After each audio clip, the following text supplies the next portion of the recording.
It's time for Sports 56 Happy Hour on Sports 56 and 98.5 FM. Now let's have some fun. Here is your host, Johnny Radio.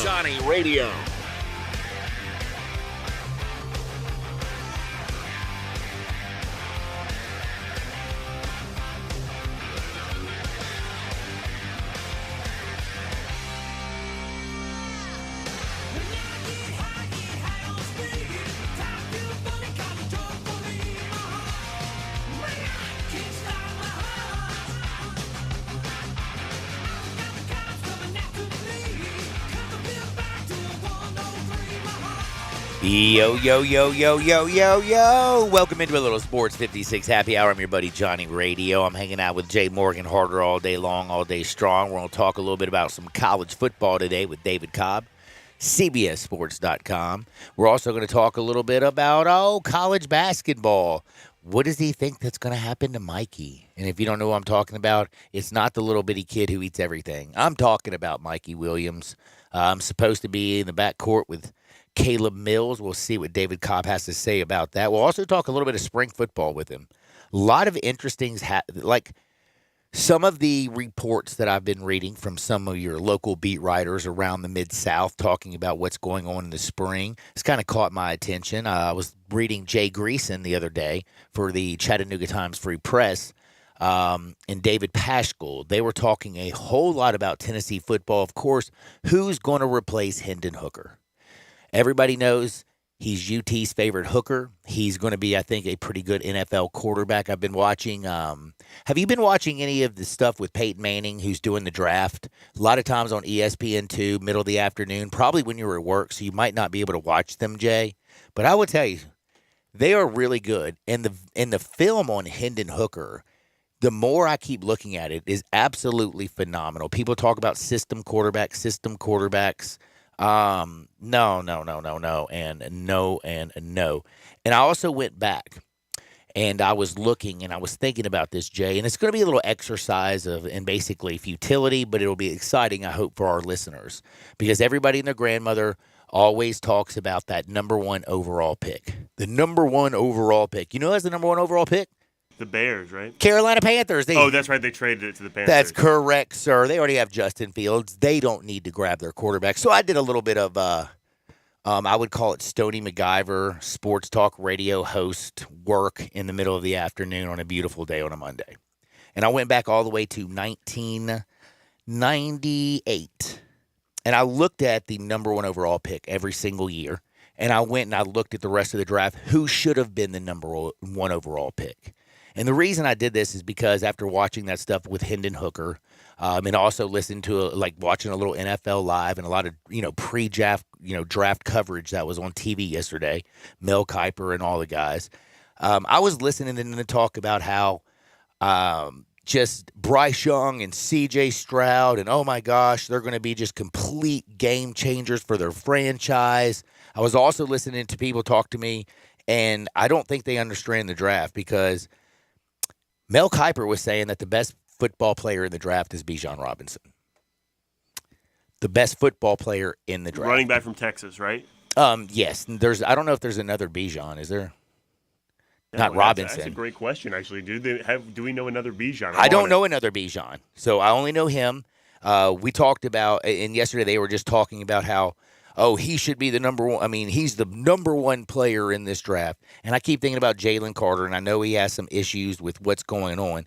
But if you go back and look at this, Mr. Morgan, and you look what's happened since 1998, and then the reason I started in 1998 is because that was the last time I remembered right off the top of my head that they got it right. Who went number one in 98?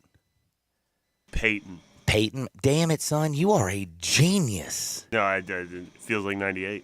It feels like 98. If I'm the captain of the full Navy, the least I have to know is when that Peyton is the Manning truth. was drafted. You're right. You are right. So Peyton Manning went number one. He should have been the number one overall pick. In 1999, do you know who went number one? It was Tim Couch. Yeah, I wouldn't have gotten that one right. Tim Couch. You know what Tim Couch did? Nothing. It reminds me of Will Levis, also played at Kentucky, was not a good quarterback. I know he went to Cleveland, but Cleveland took Tim Couch at number one. You know who should have gone number one, in my opinion? Who? If you look at their career, Champ Bailey.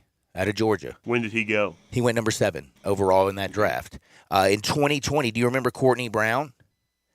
No. He got into, remember the eye hole situation that happened with Courtney Brown? In 2020? In 2020, he was number 1 overall. You know who should have gone number 1 overall? Who? Mr. 199th overall pick to the New England Patriots, Tom Brady. 2000. Did I not say that? 2020. Oh, I'm sorry. Did I say 2020 for real? Twice. I was like, 2020, wait a second. You know what? Let me just tell you something. I am still brain dead from That's okay. all Billy the basketball. Strings. Billy Strings. I'm still brain dead from Thursday night. I apologize. No worries. I'm going from 98, 99 to 2000 all the way through this real quick. Just something that I got excited about yesterday. But again, Courtney Brown went number 1. Tom Brady, 199. 2021, 22,000. You did. Holy bleep. 2001. Again. No worries, 2001. 2001. Mike Vick was drafted by the Falcons. That's a good one, though. But maybe it should have been Drew Brees. Oh, I love that. I don't know how many Super Bowls Mike Vick's got. Actually, I do 0. But Drew got him 1. That one's certainly closer than 2000, where it was what's his name and Tom Brady. Ryan Leaf. You're right. But again, Mike Vick dogfighting. All the things that went, with Mike Vick. Drew Brees, all he was doing was his thing. There's one other thing, and I hate this because this is kind of going against my running back situation. Okay. But LT also went in that draft. I'd have taken him over Mike Vick.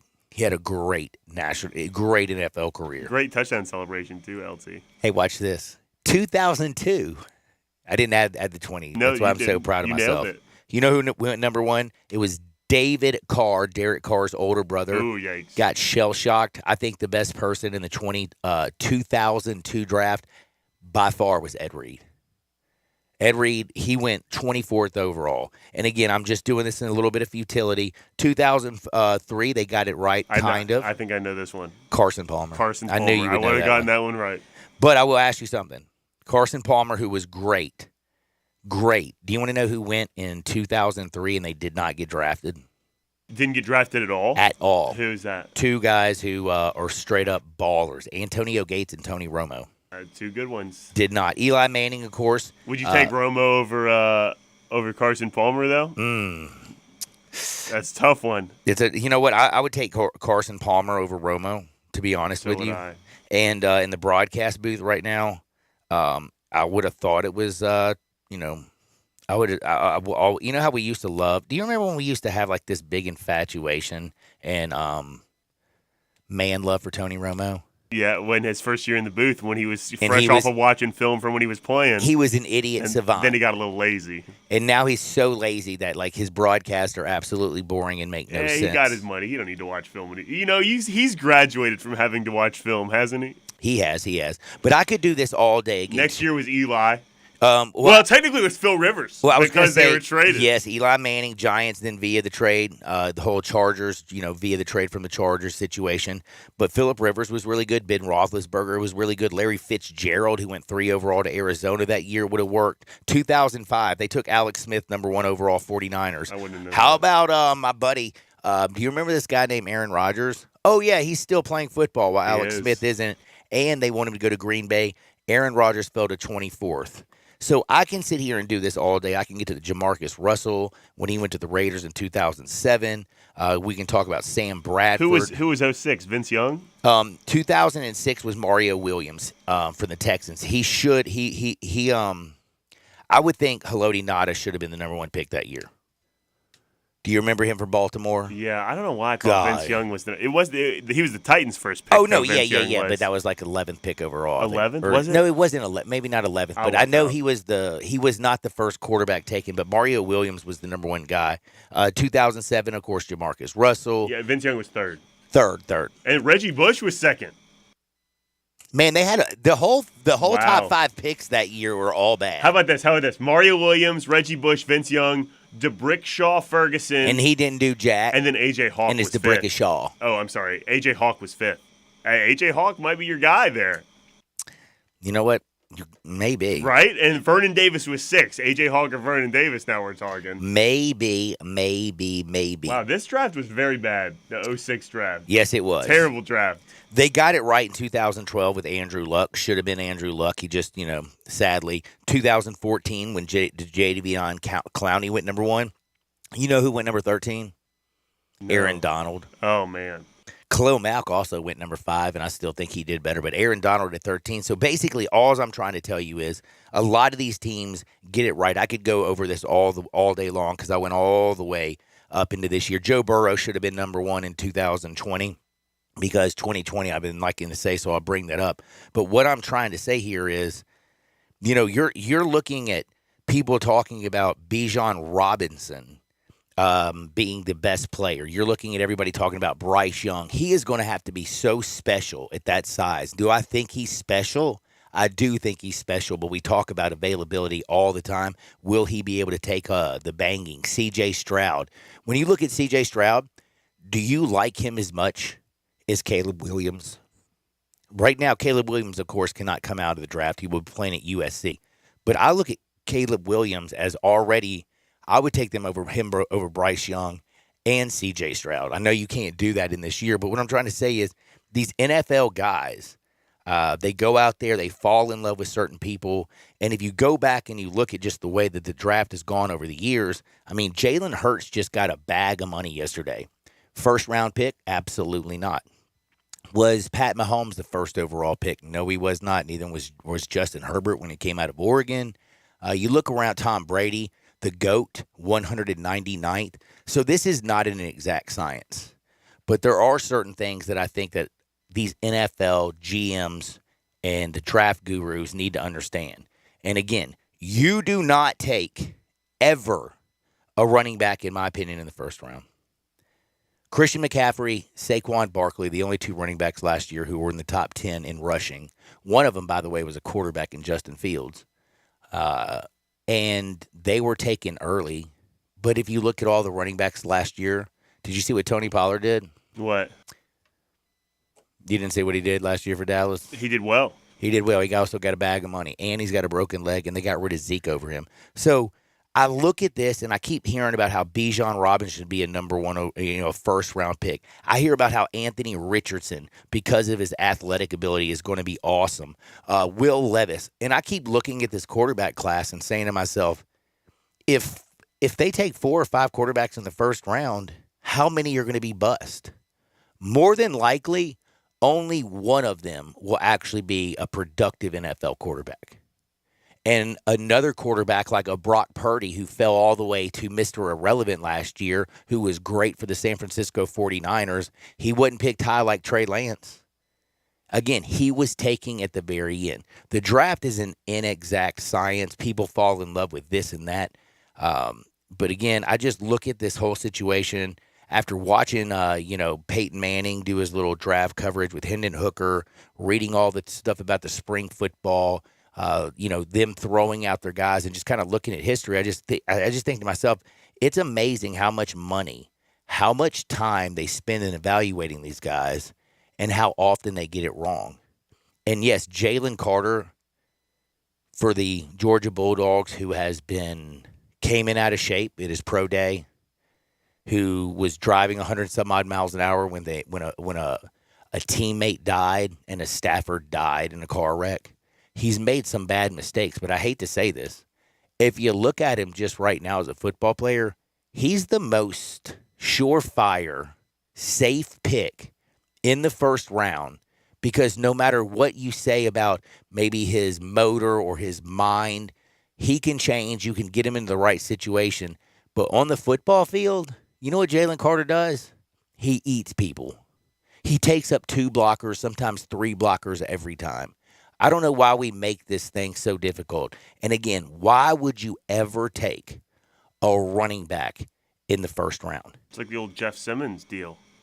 Jeff Simmons falling Dude. to, 16th or Amen. 17th, He's with the 18th or Titans, whatever. baby. Yeah. And all he was doing was taking up for his sister. Well, Hey, do me a favor. Don't throw some hands at my sister, and I might not throw hands at you. I'm defending Jeffrey. you could argue they did it to themselves more so than GMs did it to them. I could argue both ways. On you this could one. argue both ways. Maybe I should have been a lawyer on this case. No, it seems like you have a lot of good company in the running back conversation, though, not taking a running back in the first round. And I probably agree with you. And on that. and it's not just taking the running back because I'm looking at these these organizations. I'm looking at the Colts, and I'm looking at the Texans, and I'm looking at the Carolina Panthers, and all I'm seeing is they'd had such a bad year, and now they're going to have the number 1 overall pick, and you know what they're going to do? They're going to screw it up.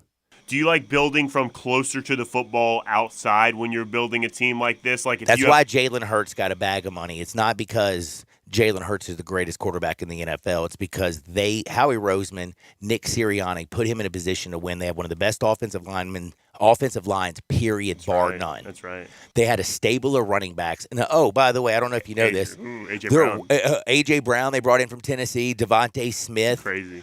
They're tight end. I mean, they are just like he was put in a situation to excel. That's right. And that's why he's got a bag of money. That's right. Because he couldn't even hold his job at Alabama. Tua took that, and we know Tua's a big baby. He goes over to Oklahoma. He shows you a full-grown man. They put him in a good situation. He has a lot of success. He comes to the National Football League, not just last year, but the year before that. He just keeps growing, but he grew in a team.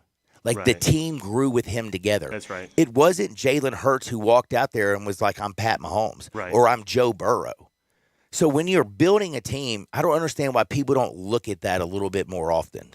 The trenches is where you win in the National Football League. You can win with a lot of different quarterbacks if you've got a good O-line and good receivers to throw. That's so true. It's such a good – but like you said, everyone's going to try and reach for a quarterback in the first round like they do every year, as though getting this one quarterback is going to change your fortunes. That's right. Remember Johnny Manziel? Oh, God, Johnny Manziel. I still think one of the greatest – like the one of the films that's aged the best in life. Have you seen – where who's the annoying guy they call the Cobra? Skip Bayless. They call Skip Bayless the Cobra. I love that nickname. Yeah, his nickname's the Cobra. He is arguing with Todd McShay, and Todd McShay says, "I've watched all the film. This is great. When you got to go back, I'll tweet it out later because I just watched it yesterday." And Todd McShay comes on and says, "Listen, if I'm a franchise, there's no way I draft Johnny Manziel. Period. If he wants to come off of the roster, the style that he plays, his size, his persona, his personality, doesn't have this." And he goes off. And then you have Skip Bayless come out there and say, "I guarantee you, Johnny Manziel will end up being a Hall of Fame quarterback. And he'll end up winning a Super Bowl on the way for somebody." What? Johnny Manziel couldn't play in the fan-controlled football league. He had one great year at Texas, went banana sandwiches, ran in circles, and just threw it up. And I don't know if you remember, 3 of his offensive linemen were drafted to the National Football League. Wasn't Mike Evans on his team? Correct. His wide receiver was Mike Evans. We literally just threw the ball up in the air. Imagine Mike Evans playing college football. College football. At his size. So, I don't know. I brought this up because yesterday I'm excited about the draft. I like the draft. But I keep thinking to myself, as me and Jake Morgan, I think me and you would together put our brains together, we might be the most powerhouse GMs in the history of the world. Well, that would be you, John. I would offer to you whatever I've got, all of my ideas and stuff like that, but you would have to be doing the heavy lifting in that case. That's fine. I'll do the heavy lifting, but I just need every once in a while a little frou something. I'll help you out with some frou something.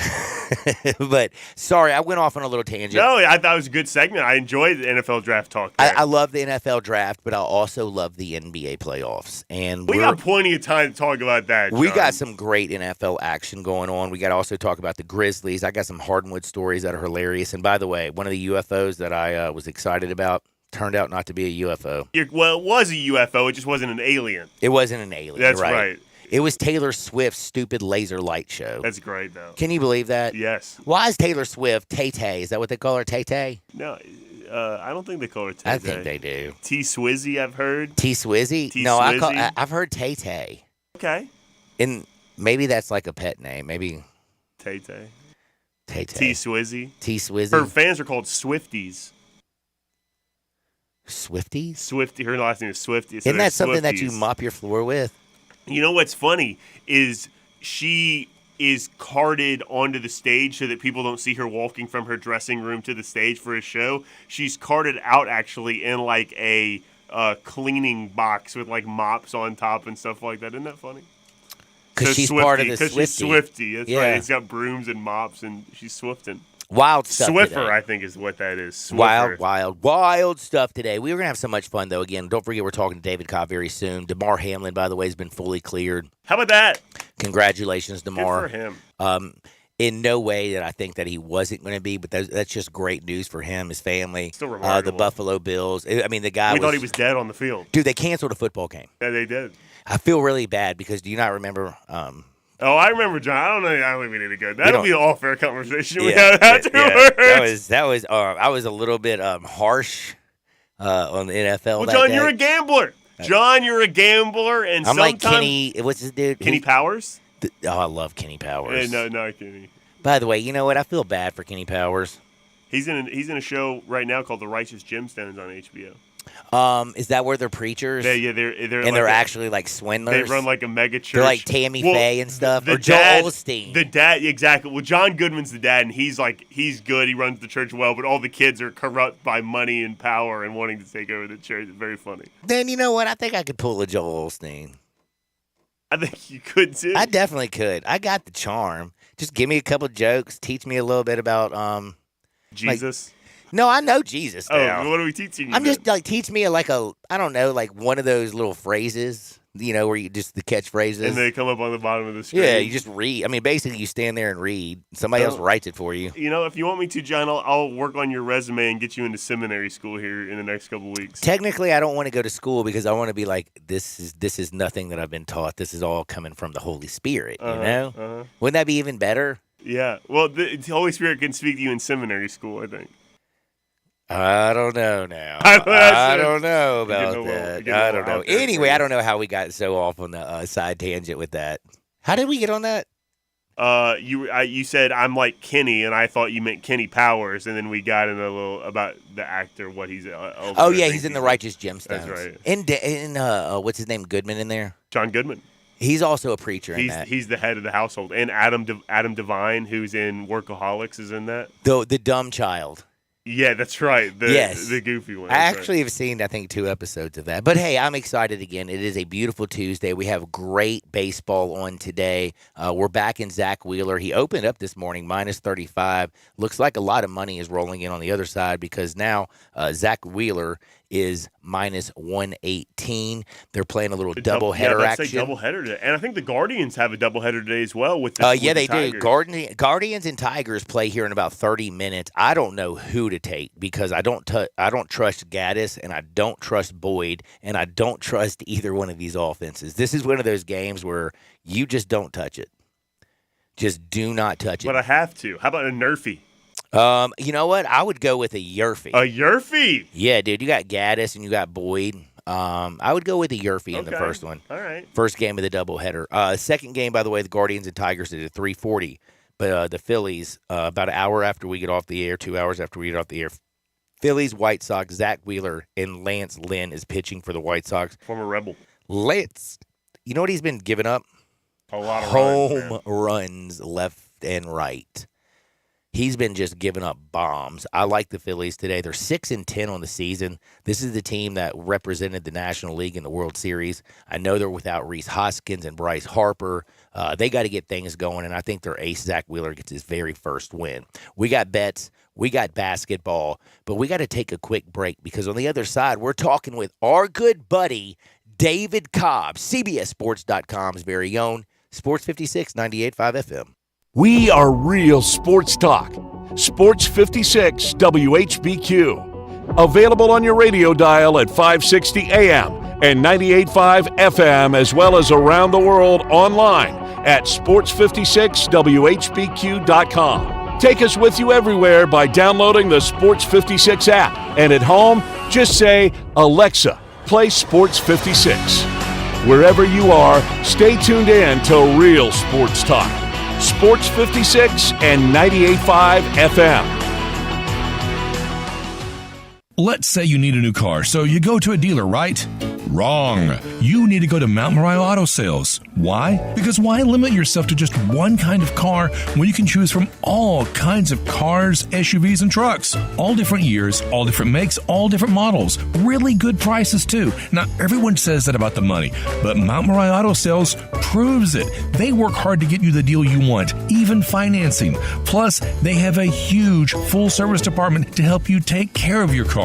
So many choices at Mount Moriah Auto Sales. They're almost almost unlimited with new vehicles coming in every day. Now, these are really good cars and trucks and SUVs that you'll want to drive. And yes, low miles too. It's so easy. Just go to Mount Moriah Auto Sales, tell them what you want, but keep your eyes open because you might just find the car of your dreams. Mount Moriah Auto Sales makes it all possible. Go to MountMoriahAutoSales.com. Mount Moriah Auto Sales, right on the corner, right on the price, right on Mount Moriah. Case IH is a proud supporter of the Mississippi Farm Bureau, and thanks to a membership benefits partnership, Mississippi Farm Bureau members receive a discount of up to $500 on every qualifying Case IH tractor and piece of equipment you purchase. This discount may be used with other promotions, rebates, or offers. So join Mid-South Ag Equipment and the Mississippi Farm Bureau and pocket up to $500 in savings. Call Mid-South Ag at 662-890-3141 to get your discount today. It's Wrangler season out there. Warmer days, cooler nights, open roads, endless horizons. And you need to be ready in jeans made for the unpredictable. Wrangler, for the ride of life. Shop our newest styles today at Wrangler.com. Visit Frontier Western Store today for new shirts and boots. Frontier is your top Carhartt store in the Mid-South. There's thousands of in-stock shirts and jeans. They have the classic K87 pocket tee in every color they make, including new ones just released. Available small to 4X. Want new jeans? Frontier has you covered with super tough work denim by Carhartt. And you've got to check out their selection of Ariat jeans for men, women, and children. You'll love how easy it is to find the size and style you need. Have you seen Frontier's remodeled world-famous boot showroom? It continues to expand. New styles by Ariat just arrived, plus plenty of in-stock proven classics too. Whether you need work or dress boots, trust that Frontier's the place to come. See thousands of pairs of Ariat boots and thousands more by Dan Post, Corral, Durango, Rocky, Twisted X, and others. And Frontier's pricing is lower than online and chain stores, so you know just the local shop to visit. Frontier Western Store, 5880 Goodman Road in Olive Branch, and on the web at frontierwesternstore.com. Locally owned and operated since 1967. Ray Magliozzi here for eBay Motors. Okay, easy now. You're teaching your kid how to parallel park. Ouch! Turns out he likes to do it by feel. Don't worry, eBay Motors has bumpers, trunk lids, license plate holders, and headlights. They've got lots of headlights. When you need parts, get it right the first time with eBay Guaranteed Fit. When you see the check, you know that part's gonna fit. eBay Motors, let's ride. Eligible items only. Exclusions apply. All 650 acquisition fee, 30,000 miles, 20 cents excess mileage, Forte PE 581,348, MSRP 21,690, Sotos P745,8378, MSRP 24,840, Soul P7205317, MSRP 22,250. Includes all rebates and incentives. Must finance through Hyundai. Excludes tax, title, and license with approved credit. See dealer for complete details. Offer valid through 4/30/23. Dealer stock only. Warranties. A limited powertrain warranty. See Kia.com or retailer for details. Hey, Jeff Allen, I'm ready to get on the road for better days ahead, and I know Kia's the way to go. What do you got over there at Gossett Kia South Mount Moriah? How about 2023 Kia Forte LXS 41 MPG $249 a month, $27.99 due at signing, or take your pick from these great SUVs. 2023 Seltos LX all-wheel drive, $29.99 due at signing, or a 2023 Kia Soul LX, $27.99 due at signing, only $269 a month, all 36-month lease. Plus Kia's 10-year, 100,000-mile powertrain limited warranty. And if you don't see it, I'll order exactly what you're looking for. So whether you live in Horn Lake, South Haven, Olive Branch, or Memphis, you'll be happy at Gossett Kia on Mount Moriah. 2680 Mount Moriah or KiaMountMoriah.com. All the wisdom of the universe is in these bones. Now back to Sports 56 Happy Hour on Sports 56 and 98.5 FM. Here once again, Johnny Radio.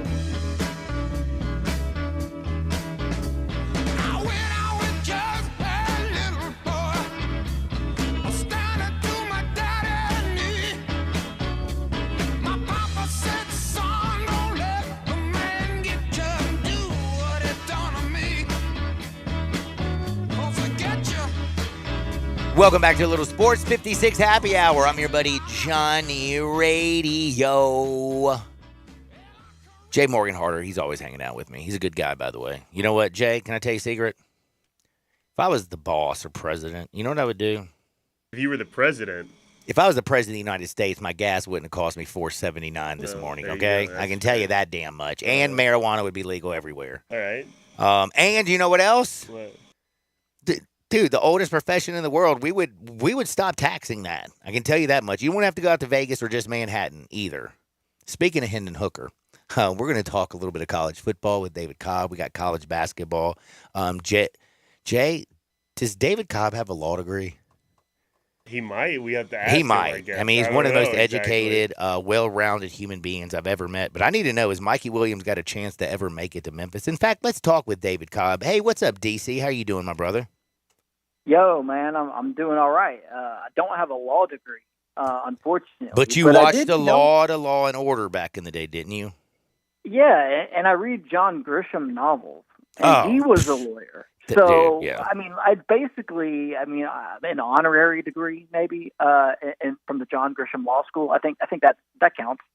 I think you're kind of summa cum laude. Yeah, I've always been told that. But I got to ask you right off the bat, and by the way, we're talking with CBSSports.com's very own David Cobb. Thankfully, he joins me every single Tuesday at about 11:30. We talk college football. We talk college basketball. He covers it all. And I got to start right here with Mikey Williams. Well, so do you remember last week when we talked before the whole gun incident where like Caleb Mills, Mikey Williams in the backcourt? Is there any chance Mikey Williams now actually gets in the backcourt for the University of Memphis?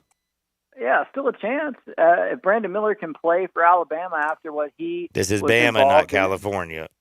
Yeah, and if Ole Miss can get Chris Beard to campus, right? What was the impetus in that? It was the charges being dropped. Dang, so if the charges are dropped, there is a legal pathway for him to become a student at the University of Memphis and play on that basketball team. But it's a serious issue, and there's not a whole lot of time to get that done because we know how slow the wheels of justice move in this country.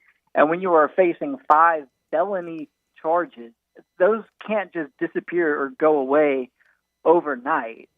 So it's an arduous path, I would say. And it gives Penny an out if he wants it. It gives him a chance to go out on the recruiting trail and get some guys maybe from the portal with a different type of pitch now than the pitch would have been a week ago or 2 weeks ago. Because a week ago or 2 weeks ago, the pitch was, hey, we really need you to come be our third guard, maybe our 6th man. We've got Caleb Mills. We've got Mikey Williams. But there will still be a role for you. You can play 18 to 23 minutes a night for us. Now that pitch might look a little bit different because Penny can say, hey, you know what? When we talked before, I didn't have a huge role for you. Now, you've seen what Mikey Williams is accused of. He might not be coming, and there could be a chance for you to start for us and play 30 minutes a game. So it looks a little different, that pitch now to the guys in the portal, I think, from Penny Hardaway's standpoint. Ultimately, the Mikey Williams situation is still, I would say, probably, unless they just cut ties with him right now, which I doubt you'll see. Unless that happens, then we're not going to know for sure on him for several more weeks. So if I'm Penny, I'm laying some contingency plans with some guys in the portal and going after him a little bit more aggressively with a revamped pitch. Well, if you if you know anything about the portal, and I'm talking about the people that I'm my beautiful audience, then you know that David Cobb is all up in the portal. Go to CBSSports.com. He keeps a list of all the top guys that are out there that are available, that are looking for a home right now, because I am definitely not the portal man. Who's out there that could fill that role if Mikey doesn't come? Yeah, I don't know specifically who Penny and Memphis have been in contact with, but I do know there's at least a dozen guards still available who could be starting caliber players in the AAC. A couple that I have on my list who are, I think, looking more at like Big 12 programs. Tyler Perry from North Texas. Oh, Tyler Perry, great comedy. Good work. Yeah. I like Tyler Perry. Yeah, this guy is Tylor, though, so a little different. But you got him, you got Max Asmus. Those are my top 2 uncommitted guards right now, Max Asmus being the guard from Oral Roberts. But then you go down the list, and there's some names that are less recognizable, like perhaps a Javian McCullum out of Siena. He's top 20 in some places. I don't have him listed yet. He's undersized guy who played at a lower level, but the type of player who was super productive at his level, who could come in and make an impact. So there are still some really good low major and mid-major guards out there looking for their next home, not to mention Xavier Wheeler, who's taken visits. He's the Kentucky transfer who's led the SEC. I was gonna say, who was a big time, playmaker for Cal, for a while, and was not. He hadn't turned out to be exactly what you want him to be, but he's a hell of a college basketball player. Would he look at a place after playing in the SEC like the University of Memphis? Because one thing is. I'm glad Dusty May and his guys are coming up here, but that conference next year looks extremely weak.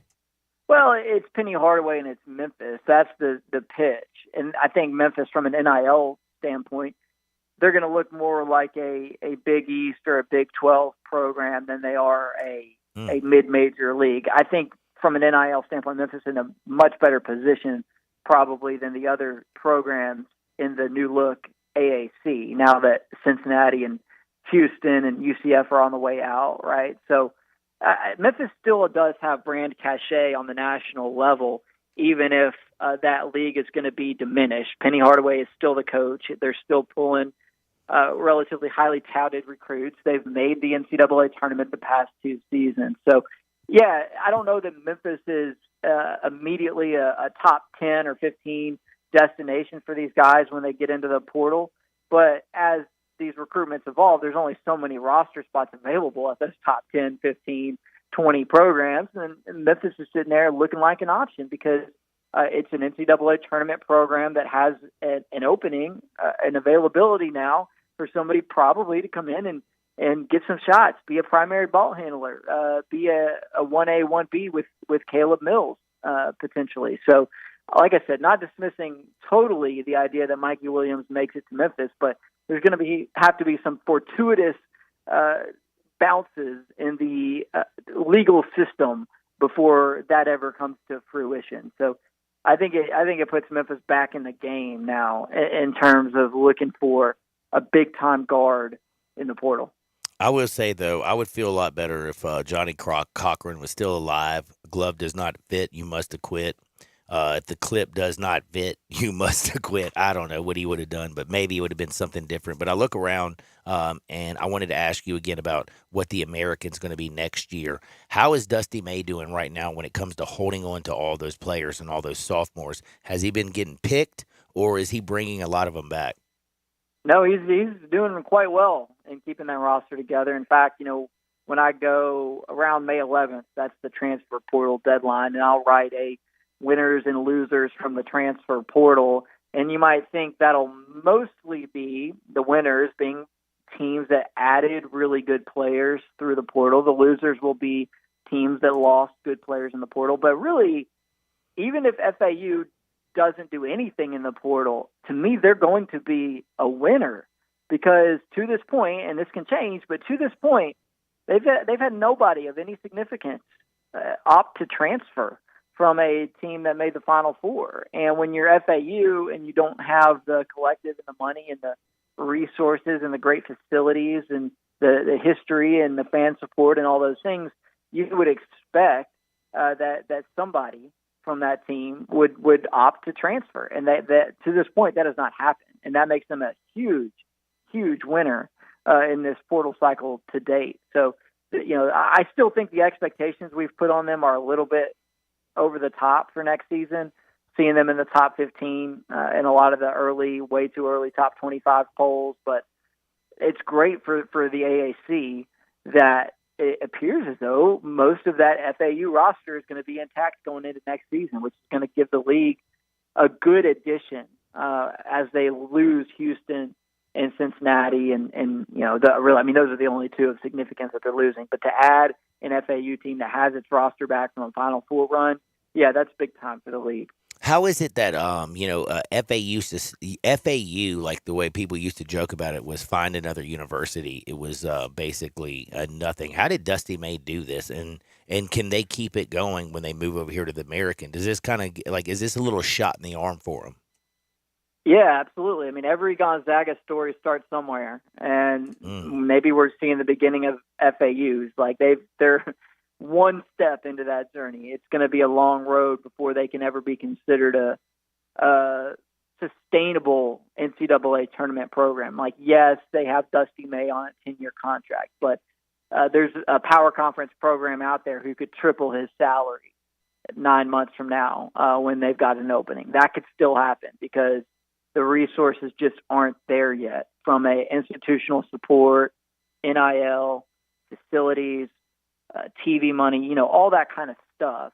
It's still not at that point. So, yeah, I look at FAU into the future and see an A10 type of program. Like, can you be St. Louis? Can you be VCU in terms of you're constantly at least in the mix for the NCAA tournament? You're constantly in the top third of your conference. Like, that's maybe the pathway that I see being the most realistic best case scenario for FAU moving forward. I don't think they're going to be, obviously, they're not going to be a steady second weekend NCAA tournament program. I think that's too lofty of a bar at this point. But the first step in that program sustaining what it did over the last several months is kind of becoming that A10 sustainability model, the VCU, the St. Louis, and then you build from there.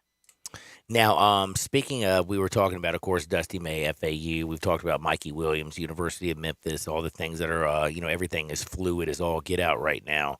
But I did want to ask about some guys that who now have declared for the NBA draft. What do you think of Adamas Sanogo? Great season. UConn wins the Natty. He plays out of his mind. How does he? Because I look at the box. Brandon Miller's like 3. Of course, everybody knows Victor Wembanyama is going number 1. What is it? Scoot Henderson. Where is Victor Wembanyama, and is he going to be a good NBA basketball player? Well, Victor Wembanyama will for sure.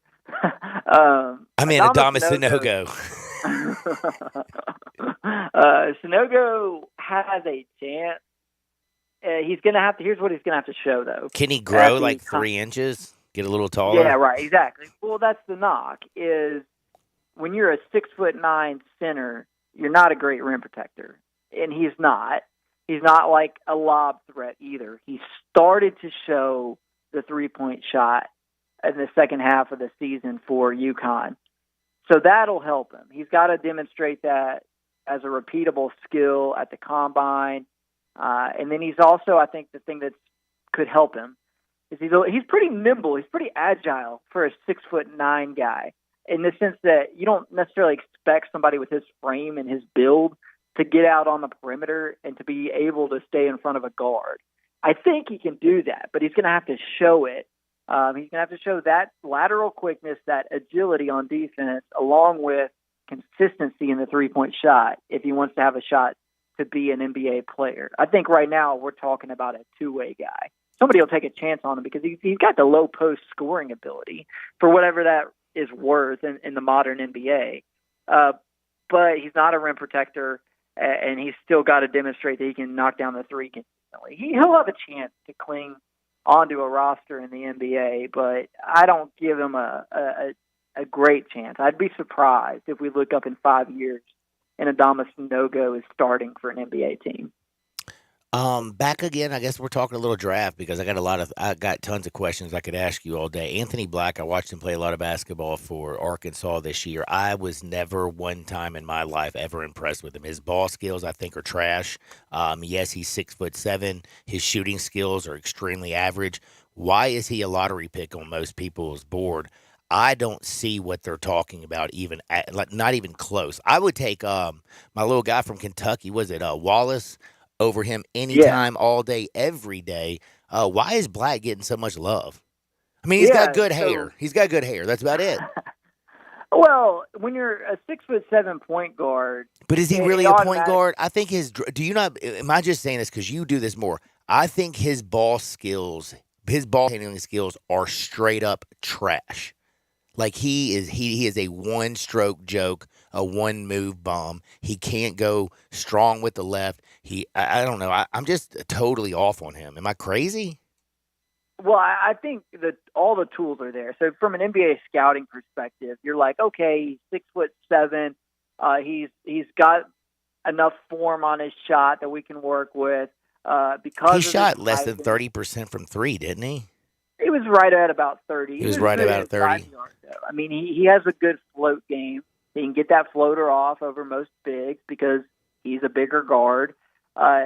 So he could be on or off the ball. If he improves the three-point shot, the thing that sticks out to me about Anthony Black is the defensive acumen as a backcourt player. So I think that's probably what sets him apart versus other players with the same offensive metrics. Because you're right about the shooting percentages and stuff. If he was 6'2" and coming out of this, he wouldn't even be. Yeah, not a chance, right? As a 30% three-point shooter, but he can come into the NBA and probably defend 1 through 4 right out of the gate and handle the ball for you a little bit.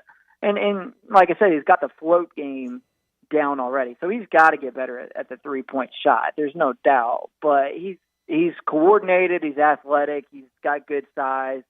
I do think he's a good passer and a really good defender. So, yeah, the offensive efficiency is going to be the next piece for Anthony Black. But I'd a lottery pick or certainly a first rounder. He showed me enough at Arkansas as a true freshman to, hey, you know what? I would take him over Nick Smith, to be honest. He was the number 1 overall prospect in the class because Nick Smith didn't show me anything defensively, and his offensive game wasn't all that great either. So I've seen more from Black to think that he's more of a safer bet, maybe lower ceiling. Nick Smith's ceiling remains high, but I feel like Anthony Black, at worst, becomes a solid role player in the NBA. All right, man. We've been talking college basketball, of course, with David Cobb. He covers it all, college basketball and college football. I do have to say, did you pay any attention to any of the spring games? A little bit, getting back into it now, right? With, yeah. Basketball in the rearview mirror, trying to figure out what's going on with some of these quarterback battles around the country. So, yeah, starting to get my antenna back up for a little college football. Well, I will say, I was doing a lot of paying attention. Of course, the Grove Bowl just went down. I was seeing what, UT was doing. And I'm hearing really good things out of Knoxville. I know they have to replace Hendon Hooker and everything, but they say this is the deepest team on both sides of the football. And they got talent coming out the Wazoo in Knoxville. It seems like Josh Heupel has taken this thing and gone banana sandwiches with it.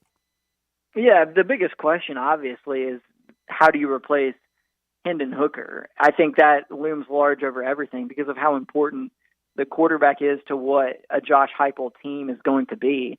He's an offensive-oriented coach who runs a system that relies heavily on the quarterback, and you lose a Heisman Trophy contender at that position, and I think there's automatically going to be a lot of questions. The depth piece, like you mentioned, is huge, especially on the defensive side of the ball. Last year, when they got a little worn down late in the season on defense, it really cost them, and they got shredded by South Carolina. And so that's the next step as a program, is insulating the roster and getting the numbers all the way back up to the full allotment of 85 scholarships. Because obviously last year was just number 2 for Josh Heupel, and he was decimated early in his tenure there by all the transfers out following the end of the Jeremy Pruitt era, and probably hampered a little bit on his ability to go out and recruit because of the looming specter of that NCAA investigation. Well, there's been little to indicate that Tennessee's going to land in serious trouble from the NCAA because of that Pruitt stuff.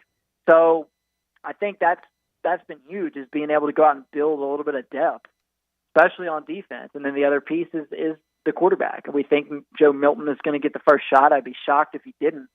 But we've seen Joe Milton before, and it ain't always pretty. So he's got the talent, he's got the tools, he's been in the system.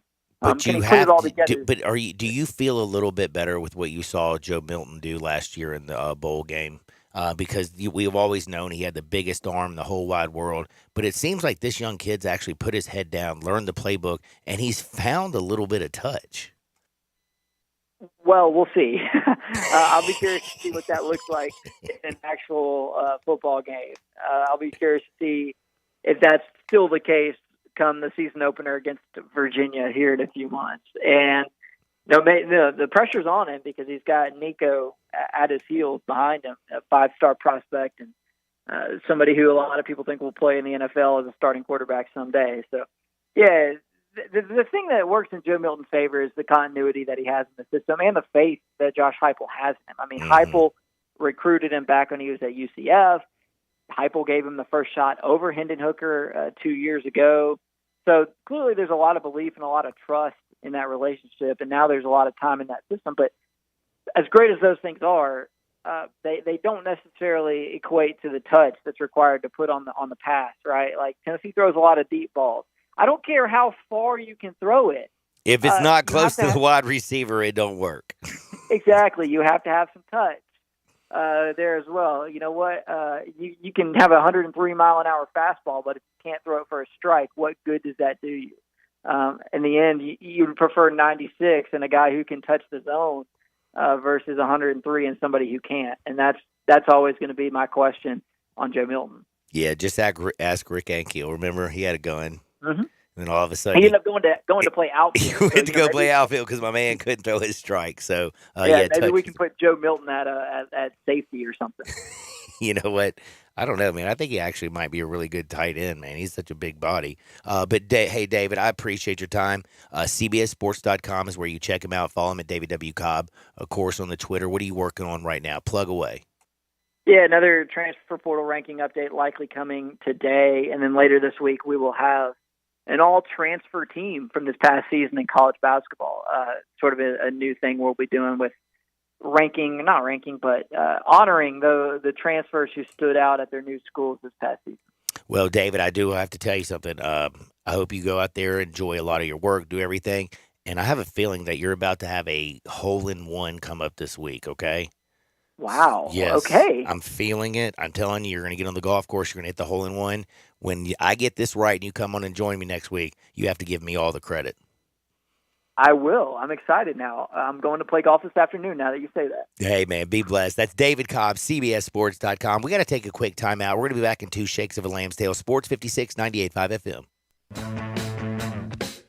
Join the voice of the Tigers, Dave Woloshin, for Wolo and Friends. Weekday mornings from 10 to 11 here on Sports 56 and 98.5 FM.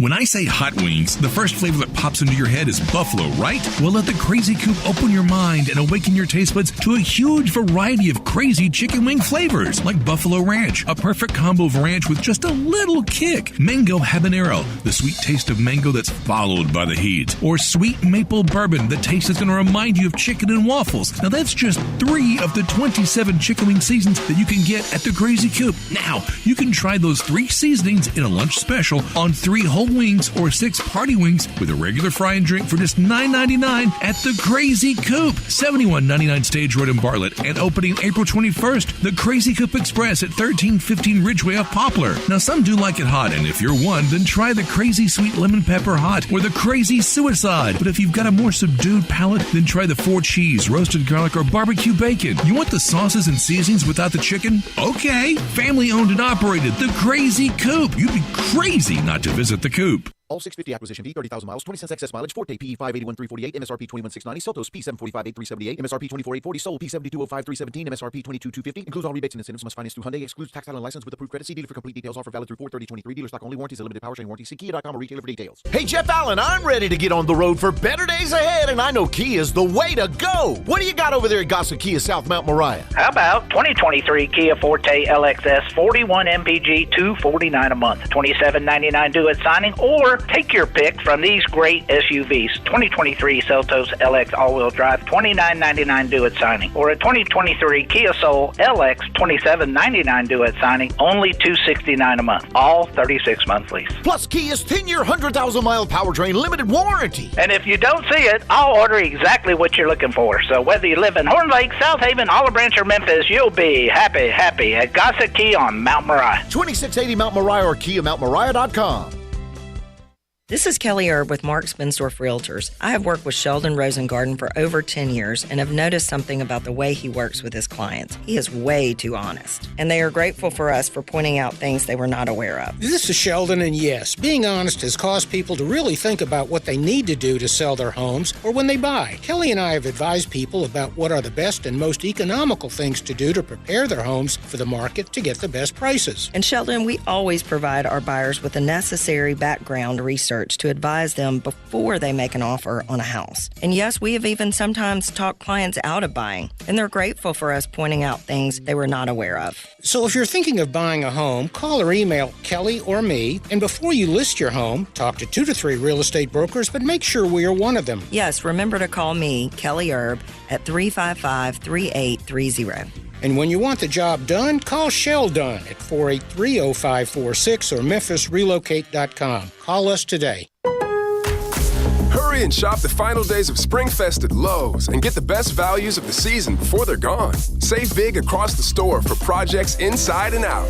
Get started on your spring garden with 1-pint annuals, 4 for $5. Save on indoor updates, too, with up to 40% off select bathroom faucets and vanities. Shop Lowe's today, because Lowe's knows spring.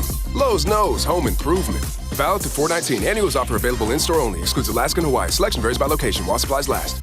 Simple, smooth, and every sip as easy as the last. Tito's handmade vodka tastes just as good with tap water as it does with your favorite mixer. Back in the day, Tito distilled, hand-bottled, taste-tested, sent to a few friends, then taste-tested again to give you the finest juice around. No frills, no flavors, no fancy labels, just the good stuff. Just Tito's. For recipes, videos, and more, visit Tito'sVodka.com. Distilled and bottled in Austin, Texas, 40% alcohol by volume, namely 80 proof, crafted to be savored responsibly.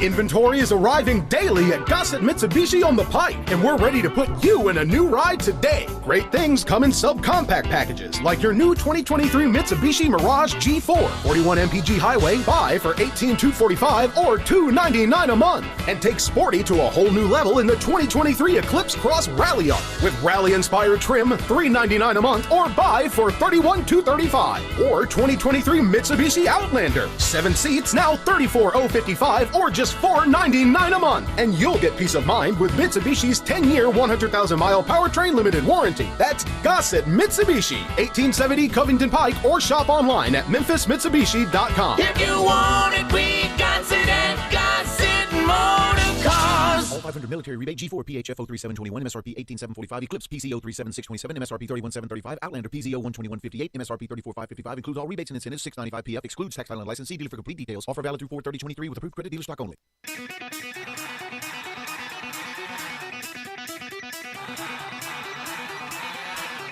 The only power source capable of generating 1.21 gigawatts of electricity is a bolt of lightning. Now, back to Sports 56 Happy Hour on Sports 56 and 98.5 FM. Here once again, Johnny Radio.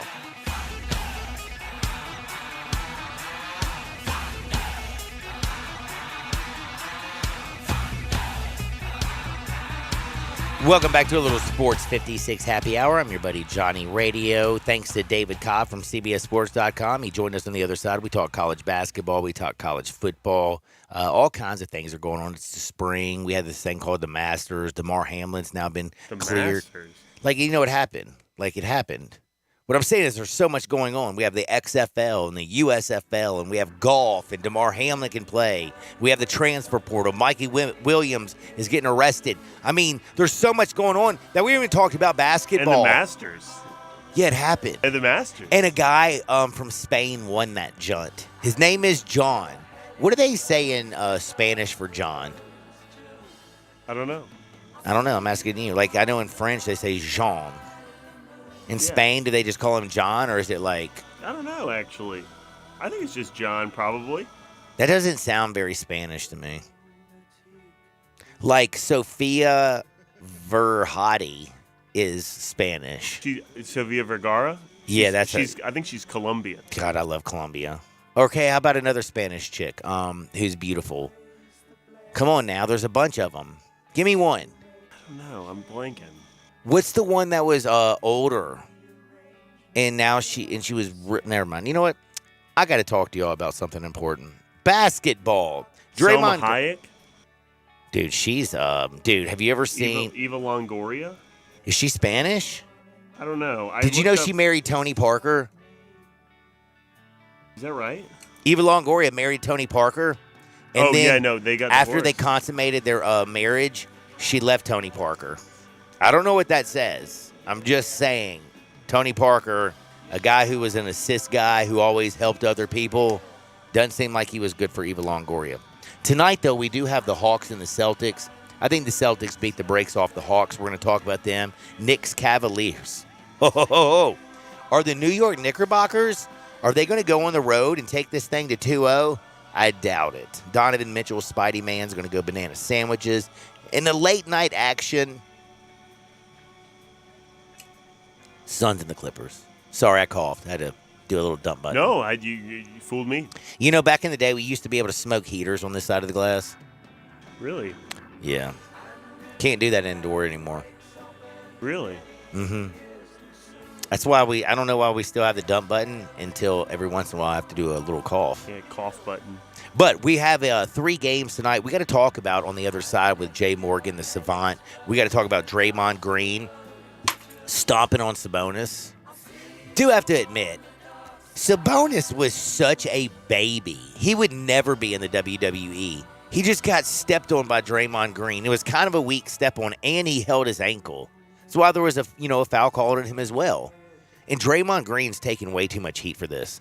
I think that we have now come to the realization Sabonis will never be his dad. And his dad is probably disappointed in him because, one, he can't make a free throw. He can't make a bunny. And he's laying on the ground, crawling around, crying like a little baby because Draymond Green stepped on his tummy. And then he went and got chest x-rays. You want to know something shocking? There was nothing wrong on the x-rays. Do you know who's funny, though? Draymond Green went and had x-rays done on his ankle just to be a little bit of a jerk. Yeah, you got it available. You might as well take advantage of it. Do you think Draymond Green will be suspended? No. No way. I agree. I absolutely agree. Do you think this series is over, though? Not even a little bit. In fact, I tried to bet on the Warriors this morning, but there wasn't enough juice there. Only plus 135 for the Warriors to win the series. What makes you think the Warriors are actually going to beat this Kings team? Because they lost 2 close games on the road. I mean, you know what I mean? They haven't even played in Golden State yet. So I don't even think – I mean, I know it's an old adage, but I really don't even think the series has started yet. I want to see the Kings win one in Golden State first. I'd like to see the Suns win. I would like to see the Kings win. I would like to see a whole lot, but I will tell you one thing that will not happen. The defending champs, this series is over. 5 games. Booyah to you, Jim. What are they going to do? Steph Curry, you got to make a 3, man. Can you not tell that he's old out there? Like, put your mouthpiece in your mouth. We're going to get to some bets. We're going to get to some Hardwood. We got some crazy, crazy stories. And you know what we're going to do the rest of the day? Talk. So don't touch the dial. Sports 56, 98.5 FM. The lunatic is in my head. It's time to hit the road in your new Kia from Gossett Kia on the Pike. You'll be turning heads and dropping jaws in a 2023 Kia Forte LXS. 41 MPG, now $249 a month, $27.99 due at signing. Or take your pick from all-around good-looking SUVs in 2023 Seltos LX all-wheel drive, $29.99 due at signing. Or 2023 Kia Soul LX, $27.99 due at signing, $269 a month, your choice, all 36-month leases. Plus reliability you can count on. Kia's 10-year, 100,000-mile powertrain limited warranty. Can't find what you're looking for? Let Bobby J order you a new ride today. That's Gossett Kia, 1900 Covington Pike, or shop 24/7 at KiaCovingtonPike.com. If you want it, we got it at Gossett Motor Cars. All 650 acquisition fee, 30,000 miles, 20 cents excess mileage, Forte PE 581,348, MSRP 21,690, Seltos P 745,878, MSRP 24,840, Soul P 7205,317, MSRP 22,250. Includes all rebates and incentives. Must finance through Hyundai. Excludes tax title and license with approved credit. See dealer for complete details. Offer valid through 4/30/23. Dealer stock only. Warranties. A limited powertrain warranty. See Kia.com or retailer for details. From local town councils to Capitol Hill, agents who are realtors are standing up for what's right. We're here protecting property rights. Here advocating for the issues that affect our neighborhoods. Here championing fair and equitable housing for all. Because we are realtors, bound by a code of ethics, driven to serve our communities. We're here for it all. Here for you. Realtors are members of the National Association of Realtors. That's who we are. Do you owe more than $10,000 in back taxes? Good news. There's a new way out. It's called the Fresh Start Initiative. Call U.S. Tax Shield, A+ rated with the BBB. 800-391-5063 for your free consultation and let U.S. Tax Shield protect you from the IRS. There's an institution in East Memphis that I love talking about. It's the Spirit Shop at 4848 Poplar Avenue, right down the street from Clark Tower, and it looks like a log cabin. It's been around Memphis since 1969 with a family-owned, friendly, knowledgeable sales staff that is just a wonderful place to go. I love going in and talking wine or bourbons, and they've got such great selection. So if you've not visited the Spirit Shop in a while, it's been remodeled. You'll love what you see when you need spirits. Tell Eddie Wollo said hello. Lewis Black, Off the Rails Tour. You're so excited you can barely get your pants on. Friday, April 21st, 8 p.m., Graceland Live. Tickets on sale now at gracelandlive.com. We are Sports 56, WHBQ Memphis, and W253 DF Memphis. Flynn Broadcasting Stations. Oh, yeah. But you got to be willing to take the hit and not pointing fingers saying you ain't where you want to be because of him or her or anybody. Cowards do that, and that ain't you. You're better than that. Now, back to Sports 56 Happy Hour on Sports 56 and 98.5 FM. This hour is brought to you by Tito's Vodka. Here once again, Johnny Radio.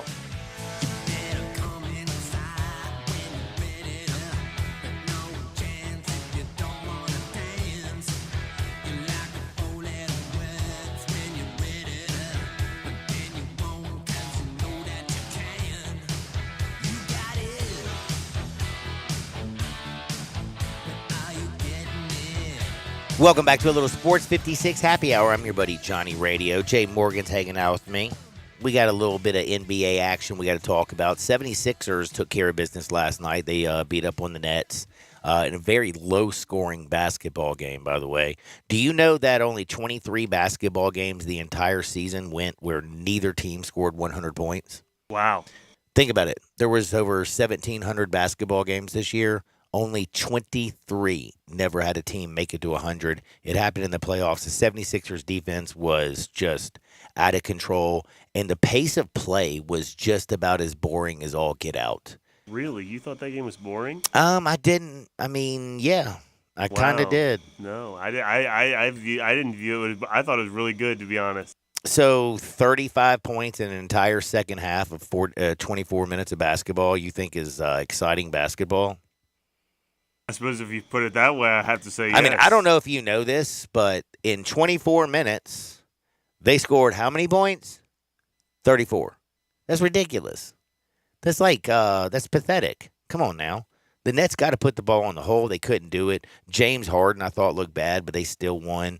Maxey did his thing. Embiid is Embiid. By the way, grabbing 19 boards yesterday. Like, damn, man. 76ers, though, now up 2-0 on this series. Nets look to me like they're complete loss and have no chance. Really? In those first two games, do you think that there's anything that made you think? Yeah, I don't know. I guess I get maybe I'm in the minority here, but I didn't see it that way at all. I mean, I really thought that game was back and forth in a lot of ways. Like when the Sixers, they won game one by 20 points, right? Yeah. Did they win by 20 points? No, they did, but there was a road to get there. I mean, the Grizzlies, for instance, lost by a lot of points in game one, but the game was and I think the Grizzlies series is over. Give it to L.A. This thing is like, I know I'm in Memphis and everything, and I hope you want to believe or whatever, but I wouldn't bet my money on the Grizzlies doing anything on tomorrow night. But, I mean, the Nets, this is now 2 games in a row where the 76ers defense has held New Jersey under 44 points. They had 43 in game one in the second half. They had 34 in the second half last night. That means the Nets can't do one thing that's very important in basketball, and that's put the ball in the hole. Yeah, no, the Sixers defense is really good, but the Nets I thought also played pretty good defense. The biggest mismatch, it seems to me, is as good as Claxton is on defense. Embiid's just too big for him. And way too big. And it can't be said the other way. But I really thought the Nets did a good job of responding to some big shots the Sixers made. Like Mikal Bridges hit some really big nut shots from three to respond to some shots that the Sixers hit. And Cam Johnson, too, I thought really drove the ball well and responded well. So I thought it was a pretty bad – and I thought Dinwiddie stepped up in a big way, too. It had some big buckets. So I really thought it was back and forth. I still think, even though I agree with you, I think the Sixers are going to win this series. They've lost by 32 points combined in the first 2 games. I don't know if you know that. That's not even close. Just to look at the final scores of these games it's not the and final make a score. determination I'm not saying final score. Like. Here's what I'm trying to tell you is New Jersey, the Nets look like they are just completely mismatched everywhere. They're struggling to find their offensive game. They're waiting until late in the shot clock. They can't get out and run on James Harden and the 76ers. James is out there just dribble, lulling everybody to sleep, passing it down low. I mean, it just, when you watch the game, it's not exciting basketball. I mean, this wasn't the Warriors and the 76ers. This is just like watching a senior-laden varsity basketball team play your middle school team, and they're just toying around with them. When I watch this game, I don't see any chance ever in the first half. Do you know what I actually see? I feel like in the first half they were trying to throw the game and make sure they got the under. Yeah. They were throwing up bricks like it was going out of style. Agree, disagree, I guess. All right, so tell me one thing that you think makes it feel like, oh, Game 3, when it's back in Brooklyn, they have a chance. Well, they haven't even played a game in Brooklyn I know, yet. but why would you think that this team could actually beat the 76ers? Well, I think the Nets have a lot of bucket getters on this team. And honestly, they've played excellent defense over these first two games, too, even though the Sixers have also played excellent defense. But I think the Nets can make shots, and they're tough to guard. Like, you can say that both these teams, no one's putting the ball in the hole, but it's because there's been such high-level defense played. I'd like to see that defense translate to a road game in Brooklyn. I think this series is going to continue to be competitive. I'd like to see them play in Brooklyn first. I'm really big on these Nets players. I think they've got a lot of bucket getters on this team. You know who has a better record on the road than at home? I mean, the 76ers have won more game on the road than the Nets have won at their house. They're 23-18, where the 76ers are 25-16 on the road. Right now, the 76ers are a 5.5-point favorite for Thursday's game against the Nets. I think laying the 5 is very simple. We agree to disagree, but you remember last Friday, you told me that the Timberwolves weren't going to win by double digits. I did say that. And how did they win? Well, John, they did win by double digits. Oh, again, just go ahead. Keep disagreeing with me. On Thursday, that's a good point. Friday, I will pat myself on the back. That's a good point. But also last night, again, the most boring basketball game I've watched this season was the Nets and 76ers. But the Warriors and Kings, I was flat out extremely entertained. And the other thing, I got to say, man, Fox has straight up ice water in his veins. Steph Curry, how many times did he come down and hit a big shot? Or Klay Thompson come down and hit a big shot? The pool party hit a big shot. And then Fox comes down and you would see Sabonis has not had it in this entire series.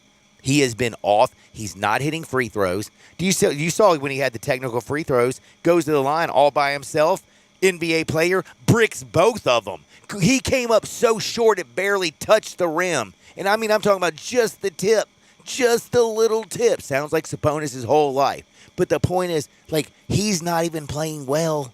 And they are dominating this series, won 2 games in a row. I'm telling you right now, going back to driving 90 miles up to San Francisco is going to be nothing for this King, because this De'Aaron Fox guy has finally arrived on the scene. And the only thing it reminds me of is all I do is watch Kentucky players play every single night in the NBA, and John's only won 1 because Anthony Davis went ham. Yeah.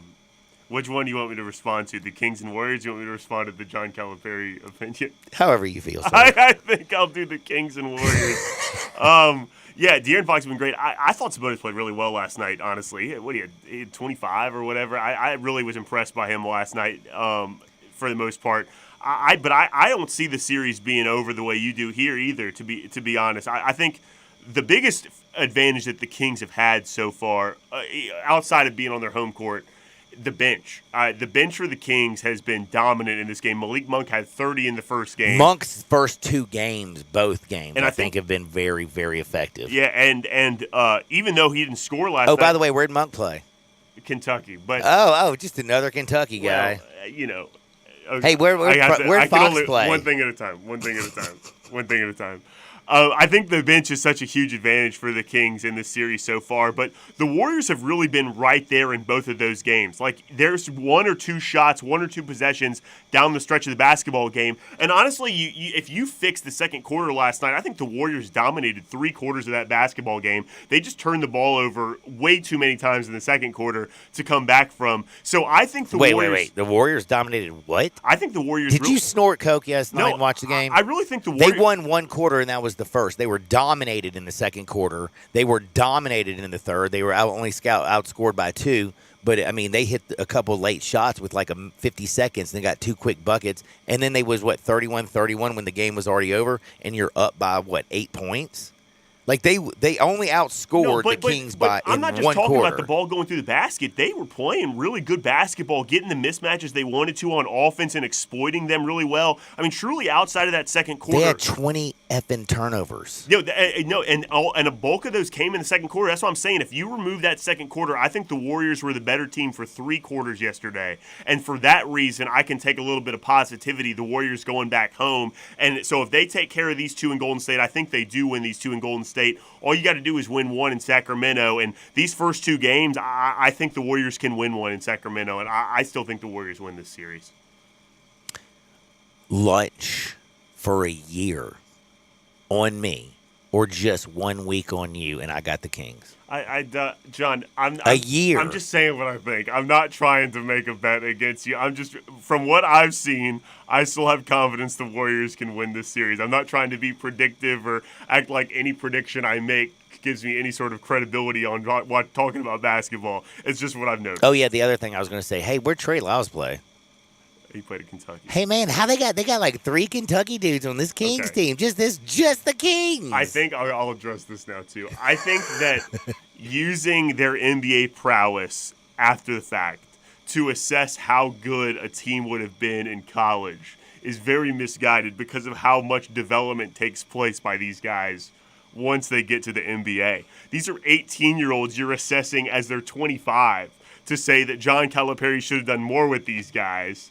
But you're watching them play as fully developed basketball players, in De'Aaron Fox's case and Malik Monk's case, playing the best basketball and of their Trey Lyles' case. Playing the best. Well, I don't know if I think Trey Lyles played better basketball last season, but the point is playing the best basketball of their lives to assess what they should have done when they were 18 years old playing for John Calipari in college. So I understand the sentiment, man. John Calipari had so many good players that is now playing in the NBA. But to retroactively say they should have won this or that when those guys were in college. Hey, give Dusty May like an NBA talent, and let's see what he does. I think probably the same thing, to be honest. Maybe even not as much, to be honest. Because think about the thing of John Calipari that impresses me is how much those guys develop when they get to college campus, being as raw of basketball. See, I've always as thought that they develop so much once they leave Kentucky. Well, they do quite a bit, but that's because they're only 19 years old when they leave. But even the I thought it was because he's really a bad coach and he doesn't really develop his players and put them into situations to win. I think we have to agree to disagree on that one too. But I really see a ton of think about Kentucky when they play early in the year. They always play that Champions Classic, and they always get beat up those 2 games. And it seems like they always lose to Duke. But it's always Duke or Michigan State or Kansas, but they always get a hell of a lot better by the end of the season. And I think that speaks to how good a coach John Calipari is he can take these raw 18-year-olds, a whole team of them, and develop them so well over the course of the year. I think that points to how good as a coach he is versus I don't know how many pros he has and doesn't win, or even more so, his lack of national championships overall point to how bad a coach he is. All I know is Nick Saban and Kirby Smart, they were talking, and you know what they said? Bro, if you get all that 5-star talent and you ate at the top of the mountain, then son, what the bleep are you doing? But think about how many excuses the college football coaches get for saying, well, that guy's a freshman. Freshmen just don't make a difference their first year in college football. But John Calipari doesn't get the same leeway in basketball, I guess because the assumption is freshmen in college and basketball make a huge difference. But really, it's no different than football. These are still 18-year-old kids, very raw talents, even if they're 5 stars. Now we've taken. I wanted to talk about the NBA playoffs, and now we've taken. We're back to the NBA playoffs. We're back. We are back tonight. We got some great games. The Hawks are playing. Trae Young. I also want to talk about Soler hitting a bomb for the Marlins as a pinch hitter to win the game for the Marlins last night. But we can talk more about that later. No, we can definitely talk about that. I would say one thing. Jorge has been hitting the hell out of the baseball lately, if you haven't noticed. And Luis Arias leads the major leagues in batting average. By the way, who's the only person in Marlins history to have a bat for the cycle? Luis Arias. Oh, that's right. That is correct. Good job, Jay. How about that? What a guy. What a guy. No, What a guy. 3 games tonight, though. You're right. Celtics, Hawks. Now, you want to talk about a series that's over. It's Celtics, Hawks. The Celtics, Hawks series. Yeah. I don't give them a chance. It is over. I agree with that. Right now, the line's 10. The total's 230 and a half. I would still take the +10, though. I would not. Kind of like last night, if you twisted my arm and said, you got to bet on this game, that's what I would take. But I don't think I can touch that. Same way I couldn't touch the 10 last night. Well, you can touch it if you just want to do a little money line parlay. I did a parlay with the Phillies with Zach Wheeler, money line Celtics. Also, hey, Cavs at home tonight against the Knicks, must win. Spider-Man, does Spider-Man not show up on a Tuesday night? No, I think the Cavs win tonight. I do too. But 5.5-point favorites. That's a lot. I don't of like points, the man. number. I will tell you Neither that do I. much because I think this is going to be another tight game, and we got to give some props. Why does Tom Thibodeau? I know he has bad hair, and he just needs to either shave it bald. Like, it really is. It makes me sad when I see 3 strands of hair on top of his head, and he puts gel in it. Oh, you got to gel it, John. You got to gel your only 3 strands? You got to. Because otherwise it gets all cattywampus on you. But I will say, what he's done with this Knicks team is straight up, to be honest with you, impressive. They had like a 10-game win streak down the stretch of the season. And Jalen Brunson, all I keep thinking to myself is, damn, how in the hell did Mark Cuban, who's supposedly a genius, and he's on, what is it, Tiger Shark or something? Shark Tiger, the winner, what is it called? Tiger Shark? I think it's Shark Tank. Shark Tank. It started with a T. No, that's right. I was close. Oh, well, the second word starts with a T. And you got the shark. And by the way, why are they in a tank? Like, who puts a shark in a tank? Oh, actually, they do it. Yeah, they do. Shamu. Yeah, at SeaWorld and stuff. Are there sharks at SeaWorld? Not big sharks. Do you know that Shamu ate a person, remember? Yeah, but he's a whale. But Or it's a she's killer whale. shark. No, Shamu's a whale. Killer whale. Well, I mean, it's still a killer, right? Yeah, I guess that's true. I mean, it's a killer. It ate a human being. That's right. But it's a whale. Dude, how bad you went? I went to work today, and But it's a whale. Well, you can't say if you got eaten, you're dead. I don't know. Jonah lived in the whale's stomach for He like did. a while. That's so, right. Jonah and the whale. So she might be chilling still in the whale's belly. Mm-hmm. God, she'd have to get used to eating a lot of fish. I think there's a song about Jonah and the whale that people would sing in like Bible school and stuff like that. I'll work on that at the break. Good luck with that. You don't have to sing it though. Okay. You don't have to And sing then it. it's the Clippers Suns, just to put a bow on it. Clippers Suns. What are we like? Tonight, let me just tell you something. I can't believe I'm going to do this. Gonna clip in game 2, or are they going to be the Suns on the See, road? this is like This is 2 teams that I don't trust. Well, no, it's a win-win, John. Whoever loses, you can say they always lose in the first round. Well, the Suns are a jump shooting team, and they have the most overrated player in the history of the National Basketball Association on their basketball team, and Chris Paul. The worst player? No, the most overrated most player in overrated. the history of the NBA. Is that right? Like, I listened to Jalen Rose. By the way, I like Jalen Rose. I'm not a Jalen Rose fan. Okay, I don't really. He's got horrible hair. He left Molly Karam. You're an idiot. Well, those are reasons. But get back to what he said about the Suns. Because he a guy who played in the NBA and played at the Fab Five, he doesn't know anything about basketball. Okay. He said that Chris Paul is all-time top 5 point guard in the history of the National Basketball Association. I would have to agree with that statement. Are you on drugs? No, I think he's one of the best point guards ever play. He's probably, for my money, he's probably the best point guard ever. Dude, he sucked at Wake Forest. His eyebrows are ridiculous, and the guy has done nothing. And the reason they lost game 1 is because Chris Paul missed 5 bunnies in the fourth quarter, literally 3 feet away. He went brick, he went brick, he went brick. The man don't work for MIFA. He works in the NBA. He's supposed to put the ball in the damn hole. Mm-hmm. And you know why he's shooting better? Because they're leaving him wide open on the three-point line because they have Kevin Durant and Devin Booker. They have Ayton down low, and he's still bricking things. Mm-hmm. What has Chris Paul ever won? So you think he's better than John Stockton? Yeah. Wow. I mean, I know John Stockton's a weirdo, but if you think he's better than John Stockton, I know you're – oh, I guess you're going to tell me now he's better than Magic Johnson too. Yeah.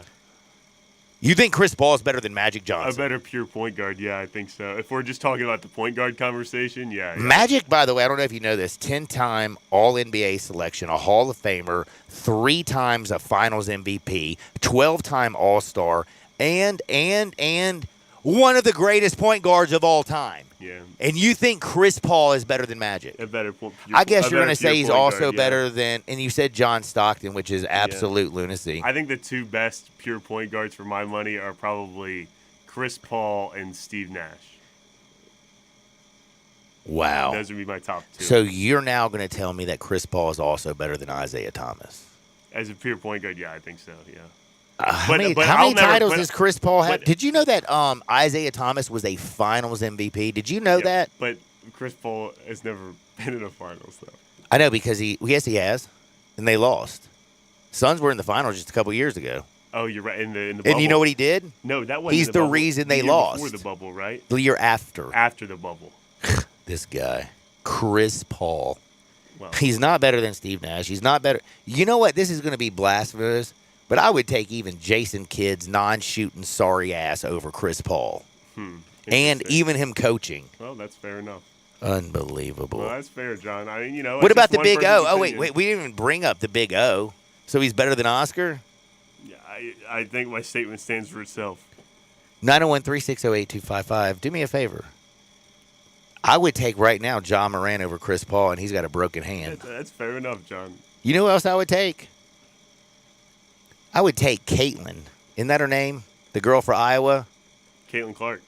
Caitlin Clark would be a better NBA player than Chris Paul. That's fair enough. John. Fact, Jack. That's fair enough. We got Hardwood on the other side, but I do have to remind you, if you want to look good and not like Chris Paul does on a basketball court, you go to Frontier Western Store. Why? Because looking good makes you feel good. They have the best fashions for not just you, but your entire family. They have a ladies' boutique for your wife, your sister, your friends. They have a children's department for your kids, your nephews, your nieces. And they have a men's showroom. And when I say showroom, it's just show me how to look good all day long, all day strong. They can cover you from head to toe. They have the boots, they have the jeans, and they have the hats. Frontier Western Store, 5880 Goodman Road. They're down in Olive Branch, and never forget to go online. If you can't get down to Olive Branch, just go to frontierwesternstore.com. They ship your order out within 24 hours. We're back in 2 Shakes. We got to talk about something more funny than Jay Morgan thinking Chris Paul is better than Magic Johnson. Sports 56, 98.5 FM. Listen in for the Showboat Showcase on Sports 56 Mornings with Greg Gaston and Eli Savoy. Greg and Eli will talk with guests from the Memphis Showboats and give you a chance to win tickets to upcoming games. When I say hot wings, the first flavor that pops into your head is buffalo, right? Well, let the Crazy Coop open your mind and awaken your taste buds to a huge variety of crazy chicken wing flavors, like Buffalo Ranch, a perfect combo of ranch with just a little kick. Mango Habanero, the sweet taste of mango that's followed by the heat. Or Sweet Maple Bourbon, the taste is going to remind you of chicken and waffles. Now, that's just 3 of the 27 chicken wing seasons that you can get at the Crazy Coop. Now, you can try those 3 seasonings in a lunch special on 3 whole wings or 6 party wings with a regular fry and drink for just $9.99 at the Crazy Coop, 7199 Stage Road in Bartlett, and opening April 21st, the Crazy Coop Express at 1315 Ridgeway off Poplar. Now, some do like it hot, and if you're one, then try the Crazy Sweet Lemon Pepper Hot or the Crazy Suicide. But if you've got a more subdued palate, then try the 4 cheese, roasted garlic, or barbecue bacon. You want the sauces and seasonings without the chicken? Okay. Family owned and operated, the Crazy Coop. You'd be crazy not to visit the Coop. Nestled in the heart of East Memphis, located corner of Park and Cherry, is a beautiful residential neighborhood. I'm here at Town Village Audubon Park interviewing a new resident, Carolyn. Share with us why you chose Town Village. Well, if your parents or special friends need to make that big move, let me share with you my experience. It was tough for me to leave home, but then I discovered Town Village. I would like to highly recommend Town Village to you and your loved ones. After looking at all the amenities and meeting all the people and staff, I was hooked. From restaurant, bistro, 3 meals per day, housekeeping, transportation, security, health care, physical therapy, exercise room, and even a heated pool and spa. Come see us and make your new home at Town Village.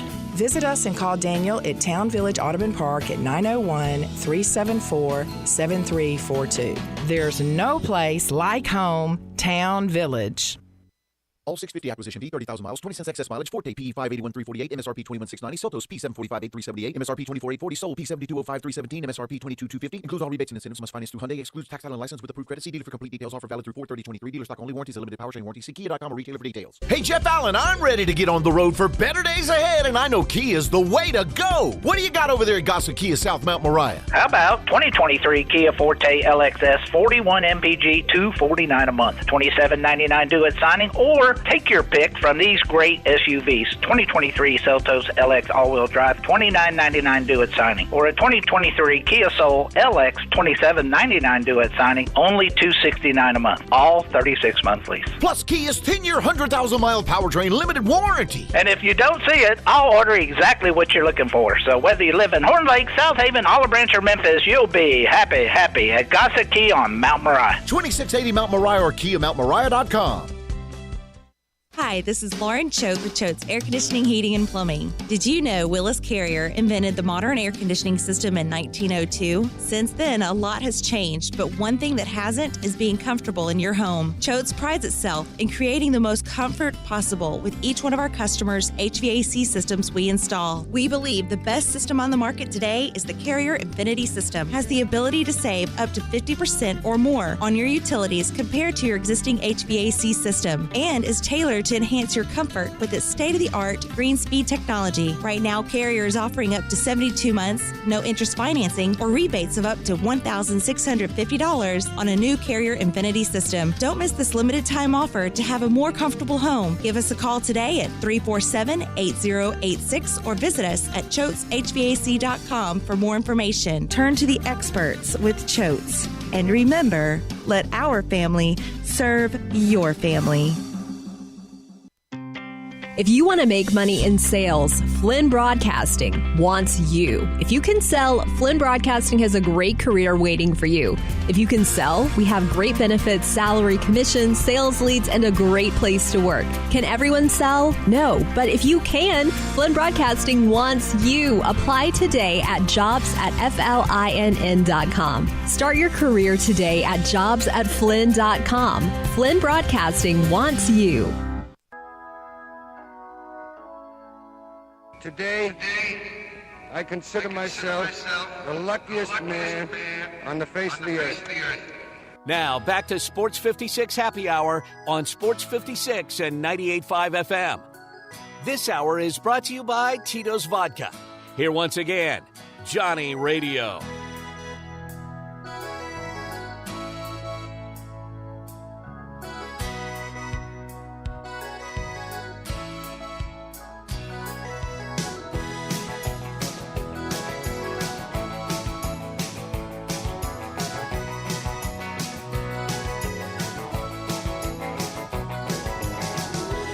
Welcome back to a little Sports 56 Happy Hour. I'm your buddy Johnny Radio. Jay Morgan Harder is hanging out. He's in the house.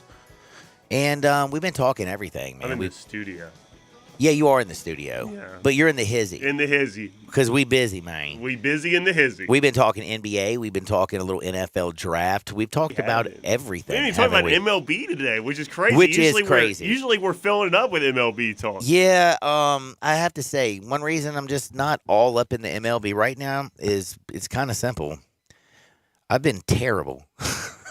Terrible. No, you got Corbin Burns yesterday. Yeah, okay, yes, Milwaukee. I know, I did. I'm talking about. And then we tossed around the idea of betting on the Marlins. About fantasy. Oh, tough fantasy year. I am having such a injury-plagued fantasy year that my team looks like the walking wounded. You might just punt right now. I'm feeling like it. I'm still making moves. You know what? Hey, by the way, that's why I love the franchise aspect of it, because a lot of times you'll have a fantasy season that starts out this way, and if you have a franchise league, you can just punt on the year and just start getting minor leaguers to build your prospect pool up. Did I tell you to take a Yerfie in Cleveland and Detroit? Yeah, we talked about the Yerfie. Guess what? What's that, It got there. Wow, how about that? 1-0 Detroit. That's and you say great that news. luck doesn't exist. No, I don't think it does. But that should be comforting, because that means unluck. Isn't there a song about getting lucky tonight? Yeah. We're all getting lucky tonight, or something like that. That sounds kind of right. We're up all night to get lucky. That's it. What are we up all night getting lucky doing? Daft Punk. What are they called? Daft Punk. Is that the people that look like the blue robots? people? No, that's the Blue Man Group. So the robots, do they show their face? They do now. Ever since they've disbanded. Were they ugly and that's why they covered their face? No, I think it just went with the whole like being DJs sort of deal. They're supposed to be robots, but they're real humans. They're real guys. I think they're French, if I'm not mistaken. Daft Punk is a couple of French Je m'appelle Jean, comment allez-vous? That's right, Jean-Claude Van Damme. No, that's not. That was not what I. Oh, is that not French? No, Jean Von. I mean, I don't know. Where's he from? I don't know actually. I'm assuming I don't know where Jean-Claude Van Damme is from, but there was a show on Amazon a couple years ago. Sorry, he's Belgian, Jean-Claude Van Damme. Did you know he tried to fight Steven Seagal? Oh, I believe it. Steven Seagal is a crazy man. And did you know that Steven Seagal wussed out?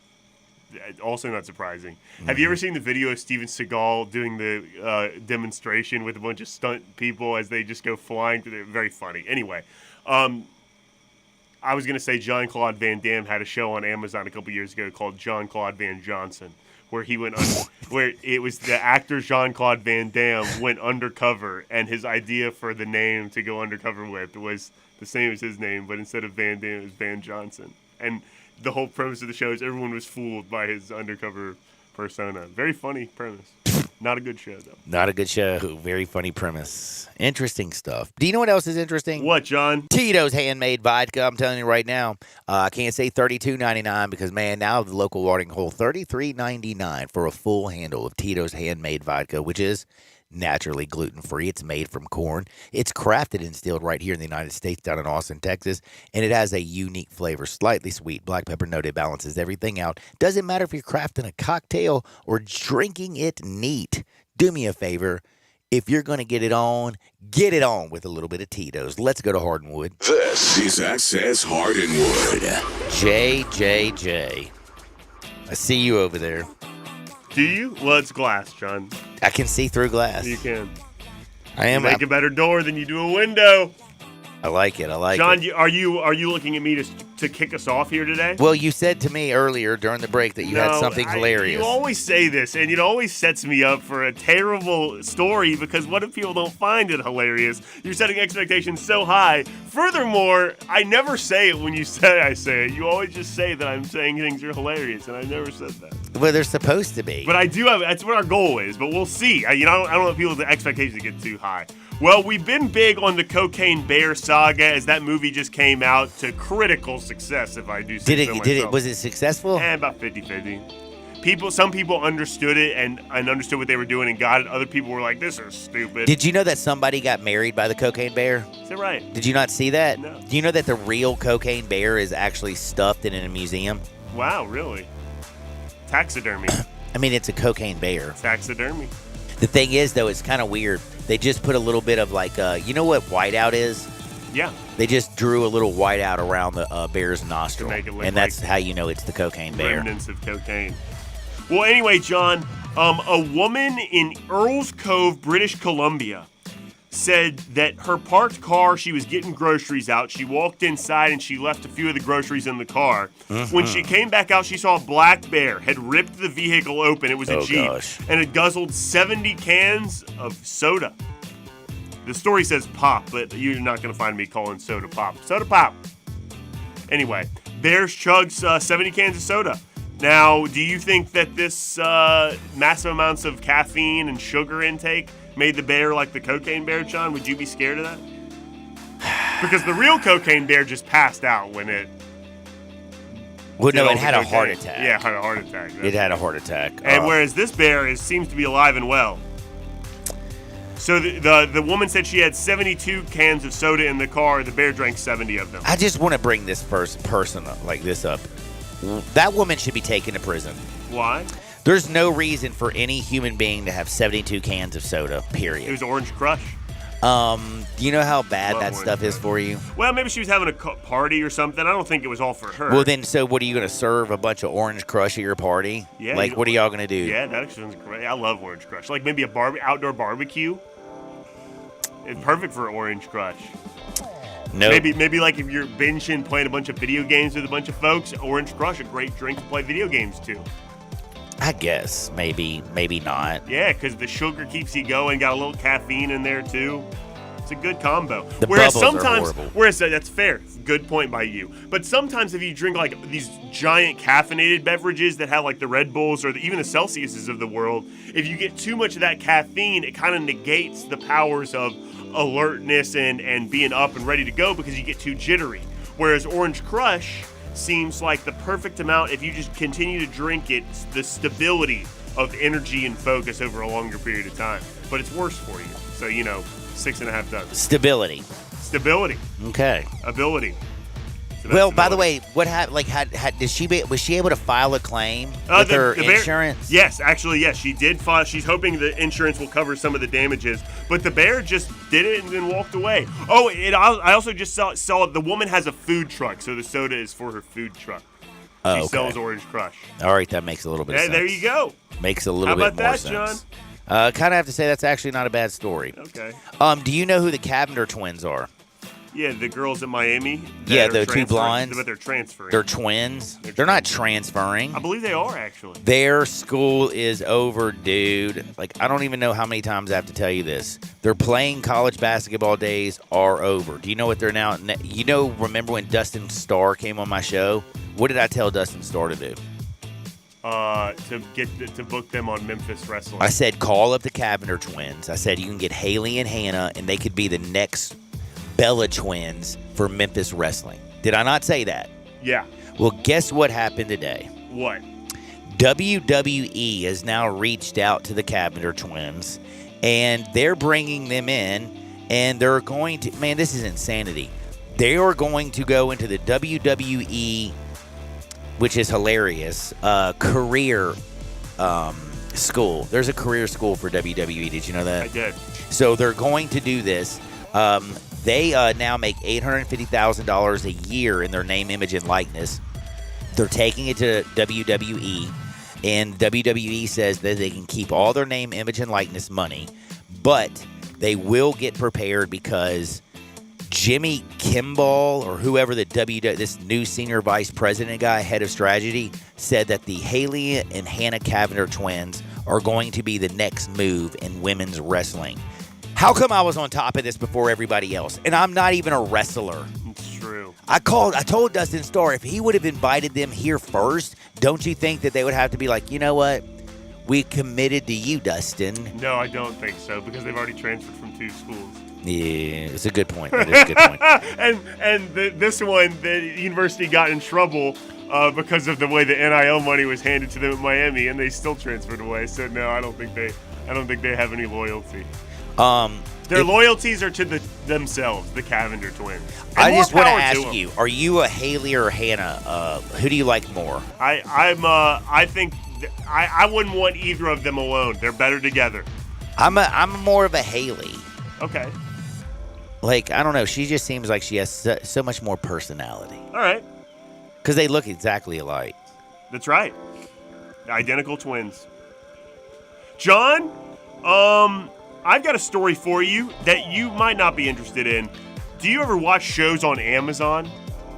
No, but I've had a package shipped to me. Well, the new thing on Amazon is researching with new technology in order. Sometimes if you're watching a show. Oh, wait. Aren't they the ones that do Thursday Night Football and it's so annoying because once the commercial and you try to flip to another thing, it does the. Oh, man. Let me just tell you something. NFL, do me a favor. Stop putting your product on that horrible Amazon Prime thing. And what show does anybody care about watching on Amazon Prime? Just ship me my deadgum package. Fair enough.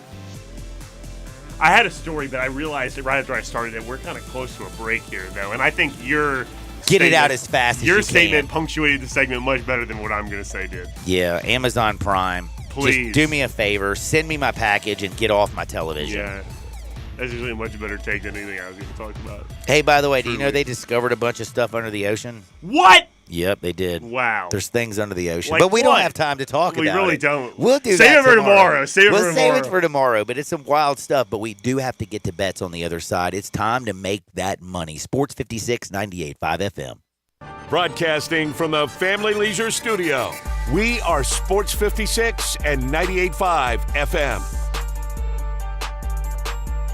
It's time to hit the road in your new Kia from Gossett Kia on the Pike. You'll be turning heads and dropping jaws in a 2023 Kia Forte LXS. 41 MPG, now $249 a month, $27.99 due at signing. Or take your pick from all-around good-looking SUVs in 2023 Seltos LX all-wheel drive, $29.99 due at signing. Or 2023 Kia Soul LX, $27.99 due at signing, $269 a month, your choice, all 36-month leases. Plus reliability you can count on. Kia's 10-year, 100,000-mile powertrain limited warranty. Can't find what you're looking for? Let Bobby J order you a new ride today. That's Gossett Kia, 1900 Covington Pike, or shop 24/7 at KiaCovingtonPike.com. If you want it, we got it at Gossett Motor Cars. All 650 acquisition fee, 30,000 miles, 20 cents excess mileage, Forte PE 581,348, MSRP 21,690, Seltos P 745,838, MSRP 24,840, Soul P 7205,317, MSRP 22,250. Includes all rebates and incentives. Must finance through Hyundai. Excludes tax title and license with approved credit. See dealer for complete details. Offer valid through 4/30/23. Dealer stock only. Warranties. A limited powertrain warranty. See Kia.com or retailer for details. Hurry and shop the final days of SpringFest at Lowe's and get the best values of the season before they're gone. Save big across the store for projects inside and out. Get started on your spring garden with 1 pint annuals, 4 for $5. Save on indoor updates too, with up to 40% off select bathroom faucets and vanities. Shop Lowe's today, because Lowe's knows spring. Lowe's knows home improvement. Valid to 4/19. Annuals offer available in-store only. Excludes Alaska and Hawaii. Selection varies by location while supplies last. I'm Sean Sewer with XMC Technologies, your local source for the best in office technology for over 30 years. We believe that being a technology partner means meeting our clients' needs as they change over time. That's why I'm happy to share that we are now Visual Edge IT. As cyber attacks continue to be a growing threat, our customers are asking for more cybersecurity and ransomware protection. For more information on how to protect your office, visit us at visualedgeit.com or call us locally 901-737-8910. If you want to make money in sales, Flynn Broadcasting wants you. If you can sell, Flynn Broadcasting has a great career waiting for you. If you can sell, we have great benefits, salary, commissions, sales leads, and a great place to work. Can everyone sell? No. But if you can, Flynn Broadcasting wants you. Apply today at jobs@flinn.com. Start your career today at jobs@flynn.com. Flynn Broadcasting wants you. 4.9-liter V8, 0 to 60, and I'm about to find out. Now, back to Sports 56 Happy Hour on Sports 56 and 98.5 FM. This hour is brought to you by Tito's Vodka. Here once again, Johnny Radio.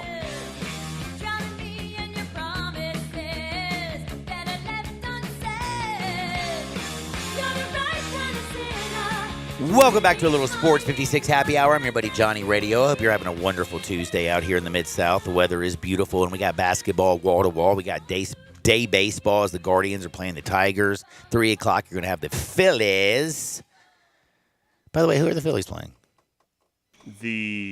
Because I bet on the Phillies. They're playing Lance Lynn's. The White Sox. White That's Sox. Right. That's exactly right. Yes. The White Sox. But right now, the Tigers are 1-0 on the Guardians. We're going to talk about a lot of sports, but I did come up with. I had an epiphany, Jay. Oh, you were epiphanated. I was epiphanizing. Mm-hmm. Or I think we made that word up. Yeah, I did too, but it sounded really cool. I agree. But I did have an epiphany. I just realized something. If Vince McMahon can start the WWE, if they're going to make the USFL and the XFL, a bunch of leagues that nobody cares about, soccer now is important, which is the worst game in the history of the world. A bunch of dudes kicking a ball in a gigantic field, and people just going, Most popular sport in the world. The only good thing about a soccer is watching the hooligans fight before the game. Most popular sport in the world. You know what? Hey, I don't know if you know Not this. America. Yeah, not in America, buddy. That's why they call it soccer. I don't think that is why they call it soccer. Yes, because that's why they call it soccer, okay? Because they just want to make sure it's like they don't want to give it respect. I don't understand what that means. Football is a real sport. I see. Soccer is stupid. Okay, all right. But I just came up Fair with enough. something, and I would appreciate right now if people would reach out to me at Johnny_Radio. I need to start a GoFundMe. And tell us what a good idea this is. I am going to start the first pro league in jousting. The JPL. No. Jousting. Yeah, JPL. The Jousting Professional League. We're going to get horses. We're going to get big guys. We're going to get like helmets, and they're going to get sticks, and we're going to be putting people down. Would you rather watch a stupid soccer game for 90 minutes where they don't do anything but kick the ball, or do you want to see some people get knocked off of horses and maybe get speared to death? Well, I like watching soccer, but I would watch jousting, too. I think jousting is like this is the one sport that is older than soccer, that's older than golf. I don't know if you know this. Jousting was around before they started playing it over in the open. Well, why aren't we bringing jousting back? Well, I think we should go. They do it at Renaissance fairs. I don't think it's real jousting. I think it's more play jousting. I'm talking right? about. I want jousting. spears that are tipped. You know what I'm saying? Like someone has to die at the end of it. I think that one death a tournament would probably get the eyeballs. Yeah, but it would probably be tough to get people to look. do Dale that. Earnhardt died sadly in a car crash, right? No, of racing. It looks like they do real jousting at Renaissance fairs. Well, then we're gonna get. You know what? I'm starting the jousting professional league. Well, here's what you got to do. You got to go to these Renaissance fairs. XFL, USFL, soccer. They would all take a back seat to the jousting pro league. Like English Premier League? I mean, nobody watches that stuff anyway. I think they do, John. I don't know, really. I think in other countries. In bunches across the world. Do you know why they watch them in other countries? Because they don't have Days of Their Lives, and they don't have Jeopardy, and they don't have good TV shows like what's the dude who makes all the meth? Breaking Bad. They don't have those shows, man. They just don't. Do, though. I don't think so. Oh, yeah? Like, have you never gone on Netflix and you think that, like, you read something that's going to be good and then you put it on and it's dubbed in English because it's like a Spanish or foreign film? Yeah. And then you realize how bad it really is? Yeah, their films are not very good. Because they're not in English. Well, it's because they're just not really good at making films. Oh, okay. Like, hey, Quentin Tarantino ain't making films in Spain, Holmes. I think there was a whole section of... You know what, John? You're right. That's right. I think Italy has some famous filmmakers. I don't know about that. I mean, like Scorsese, didn't he come over here? I think, that's fair. I think one of the biggest film festivals in the world is in France. Oh, that's just because people like to go over to Cannes and, like... That's right, Cannes. Get naked and hang out. But you don't pronounce the S. You ever watched a Cannes movie? Yeah. Oh, yeah, right. Yeah. Sure. What, did you get grounded and your mom made you watch it? No, I just have no life, and I watch them because of that. Well, I think you're going to start the jousting professional leagues. But before I start this... I am the perfect candidate to frequent Renaissance fairs, though. I'm telling you, I'm all about this. And plus, we love horses. Have you ever watched Yellowstone? I actually watched Polo this weekend. How about that? It was on ESPN. Oh, my God, that's right. There's polo out there. We're going to draft some polo players, and we're going to teach them to joust. Memphis has polo grounds, don't they? No, we used to. I know that back in the day. I don't know about it anymore. Out there by Shelby Farms, maybe? Maybe. Did you know that Forest Hill used to be where everybody picked their mushrooms? Like drug mushrooms or like They're not Portobello? drugs. It's psilocybin. No, Portobello is like for culinary. I'm talking about like for recreation. I see. Now, we need to get to our bets. Yeah. So, who do you like tonight? Because I'm going to tell you right now, it's pretty simple for me. I love the Phillies today. The lines dropped to minus 118. I think Zach Wheeler is going to have to get his first win. I don't trust Lance Lynn. He's been giving up gopher balls all day long, all day strong. And in hoops tonight, we learned something. Yesterday, both games went under. I mean, the total yesterday dropped to 211. But we hit our over on the team total for the. Yes, we did. Yes, we did. For the Kings. The Kings, though. We did. But the games both went under. Tonight, I am looking at a total that I kind of like on the over, and you're going to be a little bit surprised. Okay. It's the Knicks and the Cavaliers. Bad Boys 213.5 tonight. I think Spider-Man drops about 38 points on people's face. I think Brunson gets off. I think it's a tight ball game down the stretch. I think the Cavaliers win one at home, even up the series one game apiece, and I think it's going to be a high-scoring game at Rocket Mortgage. The Hawks and the Celtics, I don't even know what to do. I wouldn't touch that one, John. I had two bets on the Knicks Cavs, though. Quentin Grimes to go under 11.5 points tonight, and he's one of my favorite players, so you know I mean it. And then I think the Cavs -3 first half line. Ooh, Cavs -3 first half line. Spidey Man goes crazy. I hope you enjoy your Tuesday. For Jay Morgan, I'm John Harden. Y'all get out there. Make the world a better place. We'll see you on the flip side. Peace. This is Sheldon Rosengarten with Mark Spencer.